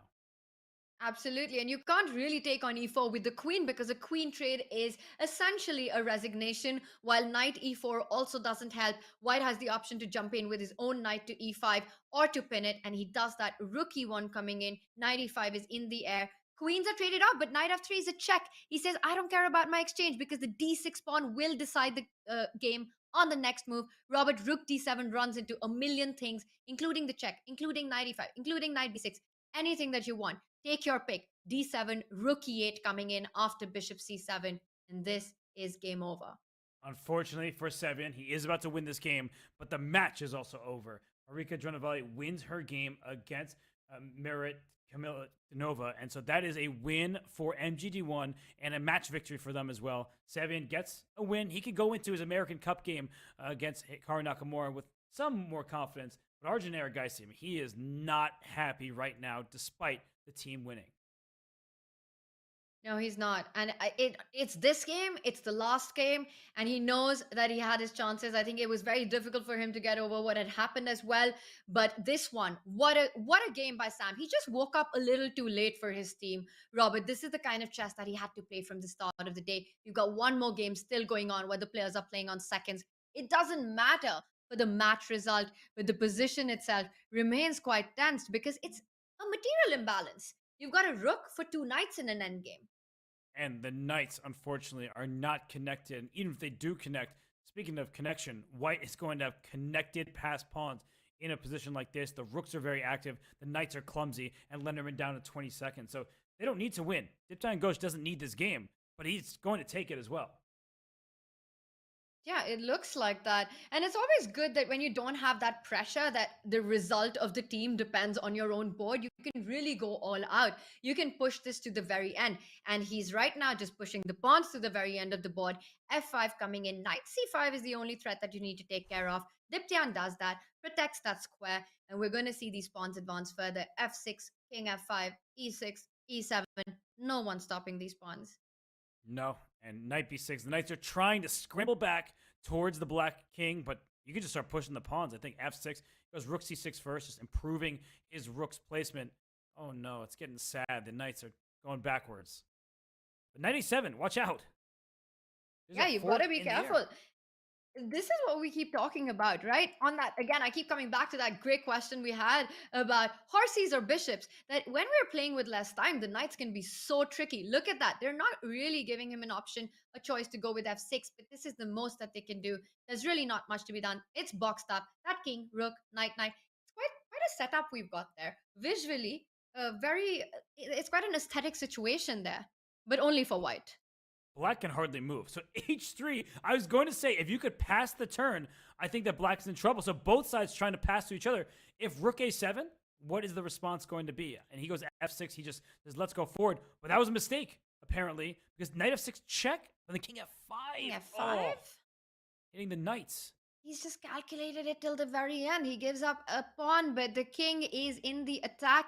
The c7 rook is hanging. Now, he can go rook to h7, but that does allow a check on e7. He captures it. The h5 pawn is hanging, and Black's rook is so inactive. Well, he tries to go rook h4. White can even pick up the h5 pawn now. But apparently, there's some mistakes happened because the rook was able... Wait, what? Oh, look at...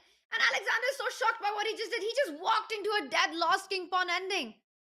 Yeah, Black's king cannot make it to h8 anymore. He was shocked at what he just did.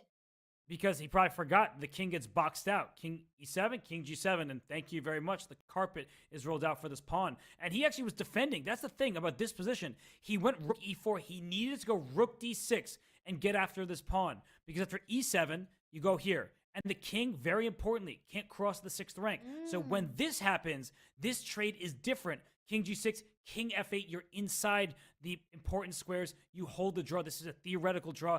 Lenderman, he loses the game. He puts his hand like this. He says, I've had enough. But the team was already lost, so he doesn't have to be too hard on himself about that game. Yeah, we know chess players, losing always hurts regardless of what it is. And we saw that in his reaction, so close after a difficult game, coming to saving that. It would not have saved his team, as it is Team MGD1 that wins with a 10-6 margin. It did look like a dominating performance by them. Garden State passers never found their flow. And with that, it is the end of the road for the passers. Goodbye to the passers, unfortunately. Team MGD1 advances to the playoffs. And look at this lineup. So Arjun Erigaisi did not have a great day by his lofty standards. Only 2.5 points out of 4 games. But Harika had the same amount of points as boards 1 and 2 for the opposition. I mean, it was just domination from Team MGD1 from the start. They earned this match victory. Every single player played a key part. And, well, they make the playoffs. So I think a lot of the other teams are not going to be thrilled to see them. 100%, Robert, but a very deserved qualifying spot into the playoffs by the MGD1 there. And of course, we saw that blowout performance. So, Robert, everyone who predicted it wins the featured question of the week. They predicted a blowout. They got a blowout. So whoever predicted over 2.5, you get it. The final score was 10-6. I mean, what a one-sided matchup it was in the end. So, Tanya, I really can't believe it still. That was some surprising stuff. Surprising indeed, but I think for us, what was most shocking here was, both these teams, either one could have made it and either one deserved it, but just the way it happened, it just looked like the MGD1 dominated this match. And take a look at that. We've got all our 8 teams that have made it to the playoffs. It is MGD1 is the final team to join the rest of them with the green mark go. They keep going on the race, on the track in their PCL season 23. Robert, what a lineup we've got for the playoffs. And I'm just imagining Sagar Shah right now. He's probably jumping up for joy. Chess-based India, loving the fact the Indian yogis at the top, they made their way through. And then Team MGD1, so 2 Indian teams. And that's what's happening. I mean, you're from India. You know this firsthand. Your country is home to so many blossoming chess players, and they really earned it. So it's great to see 2 different squads from India make it through the playoffs. And as I look from top to bottom here, Tanya, there's not a single team that I point at and that's the team I want to face. Every team has its strength, and I think that there are really no weaknesses in these lineups for every single team. Well, that's what we love about the Pro Chess League, right? You start with 16 teams, and then there are these 8 which perform the best, and then they fight it out amongst each other. Indian Yogis, Team MGD1, both the Indian squads make it into the playoffs. Different trajectories, with the Yogis winning back-to-back matches. Dangerous play there, but the one man who's been dangerous today is Adiban, and he will be joining us for an interview on the other side of the break. You don't want to miss the beast, so don't go anywhere.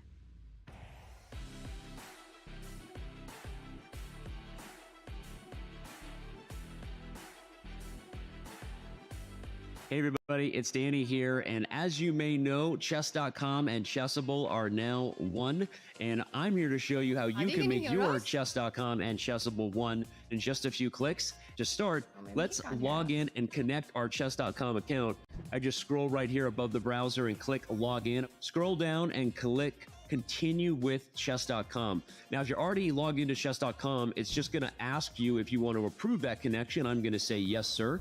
But after approving, it'll bring you right back to the Chessable homepage. Now, the Puzzle Connect feature can be found under Tools, and you click Puzzle Connect. Now, what that does after you type in your username is it's going to pull positions from the games you played on chess.com, create your very own personalized Chessable course, and then quiz you with the positions where you may have missed the best move. And the more you play on chess.com, the more games it will have to quiz you as long as your account stays connected. It's pretty sweet, and it's going to help you get better learning from the mistakes in your games.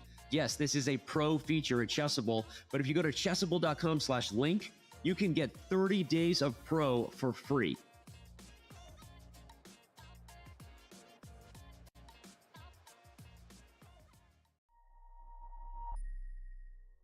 Special Master Danny Wrench back again, Chief Chess Officer, bringing you chess terminology. Let's dive right into one of everybody's favorite tactics, if I might be so bold, because it's surprising. It's something that never fails to deliver shock value and excitement, whether you're watching a broadcast or just reviewing some famous chess games. And that is the process of an under promotion. When you move a pawn to the other side of the board, almost always you're looking to get a queen. But the rare times where it's better to get something else, or perhaps even required in order to maybe not stalemate your opponent or keep your winning chances alive, are some of the most fascinating, exciting moments in chess. So with that, let's dive into what under promotion is and show you some of my favorite examples. Under promotion, as we said, is the process of promoting a pawn, but not to the most obvious or most powerful type of piece, which is usually the queen. In this famous example between Nakamura and Vladimir Kramnik, the fact that Hikaru was winning is only because he under promotes on c8 to a knight. That move comes with check on the black king, so that on the next turn, white can capture the e2 pawn. It should be noted that if Hikaru had queened, black would actually go on to win, because now black queens with check, and ultimately Kramnik would have been able to not just save, but actually win this game. An under promotion tactic provided to me by our own Sam Copeland, Vice President of Content. One of his favorite examples is the move d7, and after bishop to e8, the only way to win the game is to under promote to a bishop. Under promoting to a bishop doesn't happen that often. In this particular study, it was designed to be so. The point is that if the bishop moves over to h5, we check and mate along the a4 e8 diagonal, and if the bishop moves anywhere else, white actually plays a subtle move, bishop f7 first, and there is no way to prevent checkmate on the next move. Shout out to everybody watching this video. Thank you for tuning in and enjoying our breakdown of under promotion, and we'll see you on chess.com.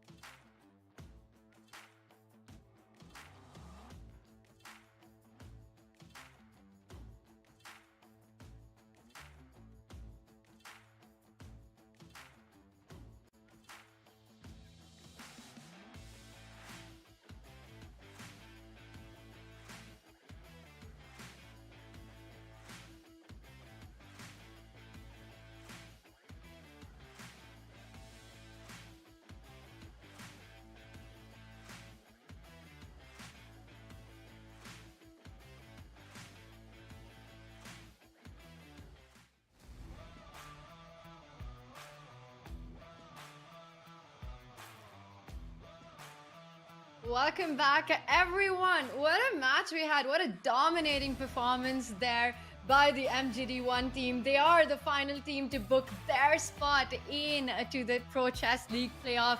Robert, that was quite exciting to watch, but I think for the Garden State Passers, it just wasn't their day.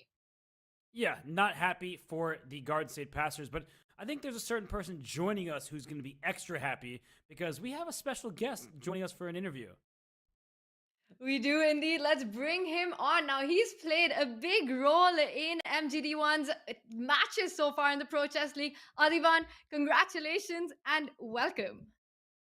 Yeah, thank you. Thanks. Yeah, very happy that my team won. So feeling very good about it. Yeah, it was an awesome play by you guys today. And Adi, I have to ask you now, going into this elimination match, how important was it for MGD1 to make it to the playoffs? What was the atmosphere like before the start of the match? Actually, it was like we didn't really talk much, and it was like just all the best by everyone, so the entire team. And yeah, we just I think it was kind of still chilled out, and yeah, like to be honest, I was not expecting we would run into the stage. Because after my last Pro Chess match, I thought we would win the next one and qualify. But then I was watching like, oh, we were so close, and yeah, it went out of our way. And so I was like, oh, I have to play another one. I was like, okay, I'll just play one and just my team goes through with 100% performance. I thought that would be great. But yeah, now I had to ruin my 100% score. And but okay, I'm very happy that team made it. That is very funny, Adiban. And my question for you is, when Arjun Erigaisi, he was clearly frustrated after not winning the third game against Alexander Bortnyk. Did you speak as a team between the matches? Are you guys communicating throughout? Maybe talk about a little preparation as well. What's the camaraderie like between your team? I'm not sure I should reveal it. I was thinking, no, but the actual truth is, none of us were communicating. Yeah, so that's the truth. So, because all of us, I think, are using our mobile, yeah, for the side cam. So we really can't communicate even if we want to. So that's the thing. Guys, we should do something about it. We need I need another. Or you can send me an extra mobile. That would be very helpful. But Adi, it's probably for the best. So each of you can just focus on your games. Now, coming to games, I wanted to ask you. Now, when we were looking at them, it just looked as if every game you played, each of your opponent would just trade off the queens. It's almost like they didn't want to play a middle game with you. Did you feel that while playing that you want to get that chaos, that crazy stuff that you play, but you weren't able to do it? Oh, no, actually, the first game, it was, I think, kind of forced after knight b4 at some point. He has to go to the end game. So, first game. Second game, it was stupid. I was just winning an exchange. And I thought I wanted to go to an end game. So, that was really bad decision because I think the end game was not so advantageous like I had thought. But if I had maybe taken the exchange, it would have been better. So, third game, no, last game, it was like, yeah, it looked a perfect game. Actually, I was very surprised when I checked with the computer. It was like just a perfect game actually. Like I thought I maybe missed some chances at some point, but anyway, I had the score in mind, so I was like, okay.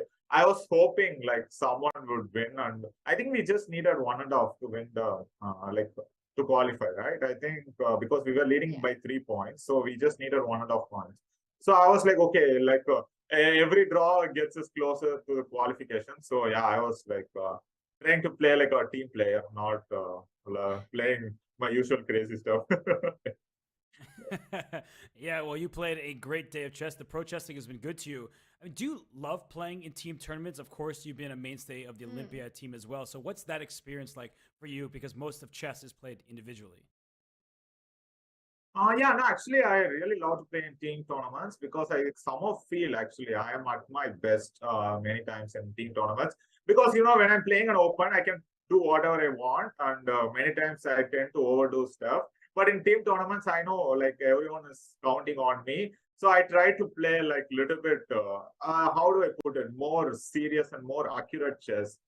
So if the team loses because of me, it's like very hard to take. So that's why I think I also got a gold medal on board one in world team. So that is actually one of my best performance till date. So yeah, I think playing in team tournaments is a great experience. And when sometimes you have to do the job yourself, and sometimes you have to let the team, you have to trust your team that they will do their job. So it's a great feeling, and I just love to play in team tournaments. So and also I just recently I'm fresh back from one of my team victories. Like we had like a very top secret oil event, and our team just won. So it was yeah, I think I'm feeling lucky and on a roll.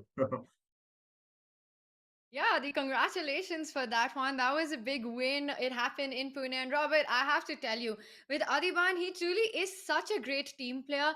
And what he said about him being the one which the team wants to get the points from, to score from. But Adiban, you also have to agree that you're the one player who gives the heart attacks to his team members, because there is just absolute madness on the board, no matter whether you're white, whether you're black, but you're the guy to go to when it's about getting the points. Do you even know the concept of playing safe? I've always wondered. Yeah, actually, I do because that's what I tell. No, only in team tournaments I can relate to this, because I remember I was playing with Dingliran, and so I was like going H4 G4, and then suddenly I realized Ganguly is going to win against Yu Yangi, so that was a great victory. And suddenly after H4 G4, suddenly I went F3. And I was like becoming very safe, yeah. So I was not pushing the pawns anymore. I was just trying to hold on. So yeah, that's why I said I love team tournaments, because I can try to play solid and yeah, let the team do it their job. Yeah.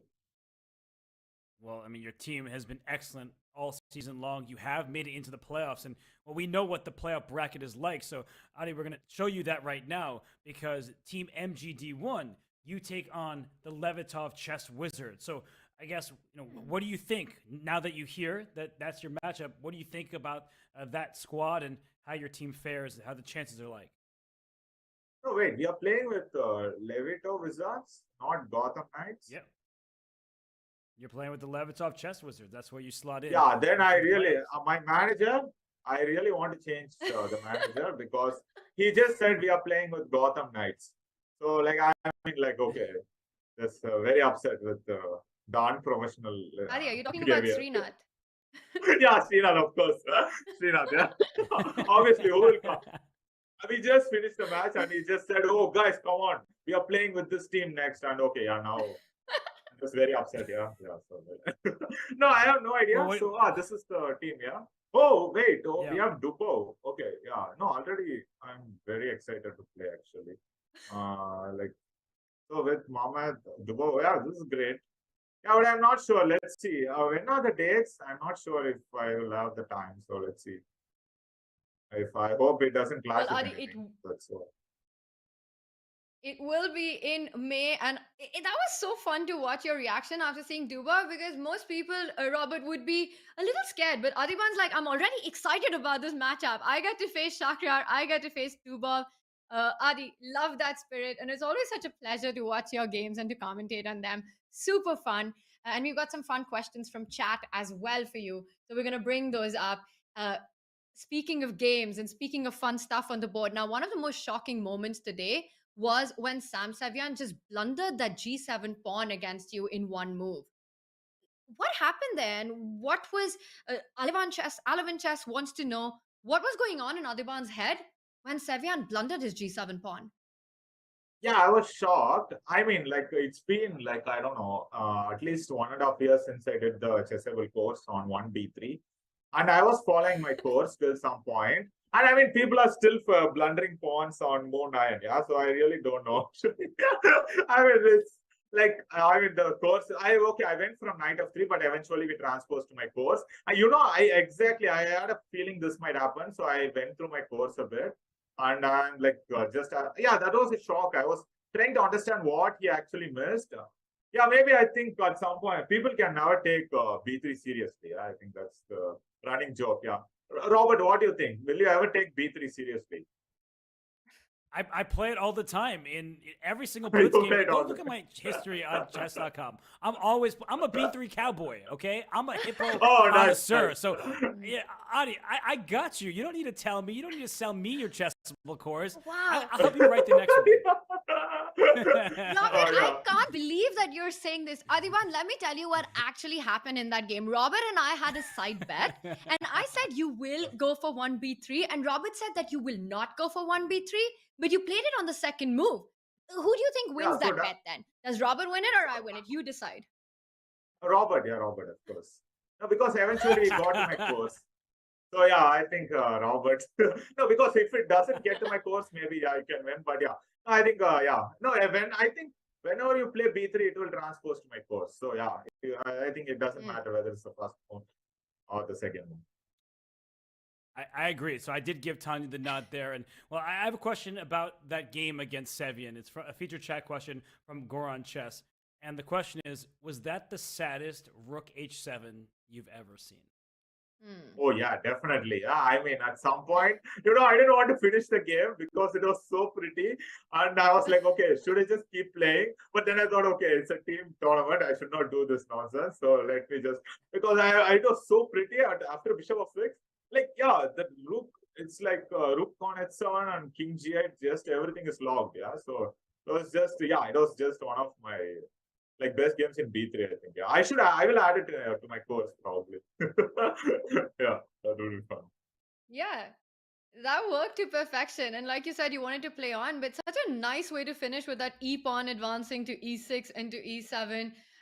Adiban, congratulations. And before we let you go, finally, I want to ask you, because we will be back with you and the MGD1 and the Pro Chess League playoff in May. What's up? What's next for you? Where do we see you next? Next, yeah, I think I'll play in Sharjah. So that's why I'm not sure about the dates. Yeah, like I'll play in Sharjah and I'll probably also play in Dubai. So I just don't know what are the dates. So I just hope there's no clash. So yeah, that's my next tournaments. And also, I think in July we have the World Cup. So also looking forward to that. I don't think the venue has been announced yet, but yeah, I just qualified from the Asian. So I'm really looking forward to playing in the World Cup this year. Adi, we wish you all the best, and we of course look forward to seeing you back with MGD1 in the Pro Chess League playoff. The team is definitely going to need you. Thank you so much for joining us and for entertaining us with your chess. Yeah, thanks, thanks, Robert. Thanks. Thanks, Adi. Wow. Robert, we have got the big reveal of the playoff action that's coming up in May at the Pro Chess League, the 8 teams that have qualified, and these are our brackets. Yeah, no, this is awesome because you heard it from Adiban. His manager thought they would play the Gotham Knights, and he was looking forward to playing Hikaru and Limley and Fedoseva and all of them. But no, they played the Levitov Chess Wizards, and then we heard his reaction, right? Tony's like, oh, Dubov and the rest of the squad. So there are no easy pairings, no matter where you look in this bracket. But Tanya, I'm going to put you on the spot a little bit. Which matchup are you most excited to see in the opening round? Well, all of them. I mean, these have been the 8 best performing teams of the PCL week after week, and I think it's hard to pick one, but I'm also very excited to see Indian Yogis take on the Blitz team. So we're talking Vidit leading from the front, and he will be up against Maxime Vachier-Lagrave, against Alexander Grischuk, Katrina Lano's team, and that is going to be a tough battle. Now, the Yogis and the Gotham Knights, they had such a great start at the Pro Chess League. 3-0, back-to-back wins, punched their tickets into playoff in dominating, convincing styles. And now it is about this phase, the knockout phase. And Robert, I have to say the tension is so high because there are no chances. There are little margins for error. And we've got the Gotham Knights facing the defending champions as well. I mean, all around this bracket, big fight. I'm really looking forward to one matchup in particular, and it is the St. Louis Archbishops against the Gotham Knights. Of course, we'll see Fabiano Caruana and Hikaru Nakamura play, but that's not what I'm excited for. I'm excited to see Alice Lee play against Hikaru because Alice Lee just took down Super Grandmaster Bogdan Daniel Delac. She's been beating Grandmasters, drawing against them. I think we have, of course, the most popular chess streamer on Twitch in Hikaru Nakamura. Then we have probably everybody's favorite in Alice Lee. Just to see them clash, potentially in the first round of that matchup, what more could you ask for in a Pro Chess League playoff match? I'll tell you what more we could ask for. Robert, the age-old question, so you're saying, is finally going to be answered. In the Knights versus Bishops matchup, which is stronger? Will it be the Knights or will it be the Bishop? We will let these two teams decide. We've also got the Tigers taking on the Gnomes. And as Adiban said, super excited to face Dubov's Levitov Wizards. The Wizards have been playing some magical chess. They've got to step that up in the playoff season. This is only going to get hotter. It's going to be awesome for sure. We do have to wait a couple months. That's the sad news that the Pro Chess League playoffs will not commence until May. But, Tanya, we have so much great chess before then, whether it's the Chessable Masters. And, well, there's a certain Arena Royale coming up next week. So the Pro Chess League will have some, even if it's not playoff time just yet. Well, the Arena Royale we are also excited about, which will see all the teams return. It is March 24th, so mark your calendars for that one. It's going to be a fun ride. And then after that, as you mentioned, we've got the Champions Chester with the Chessable Masters coming up. The chess never stops on chess.com. It's been such a fun day alongside you, Robin. I had a blast commentating this with you. Chat, thank you so much for joining us and being on this ride with us. We will see you on 24th of March.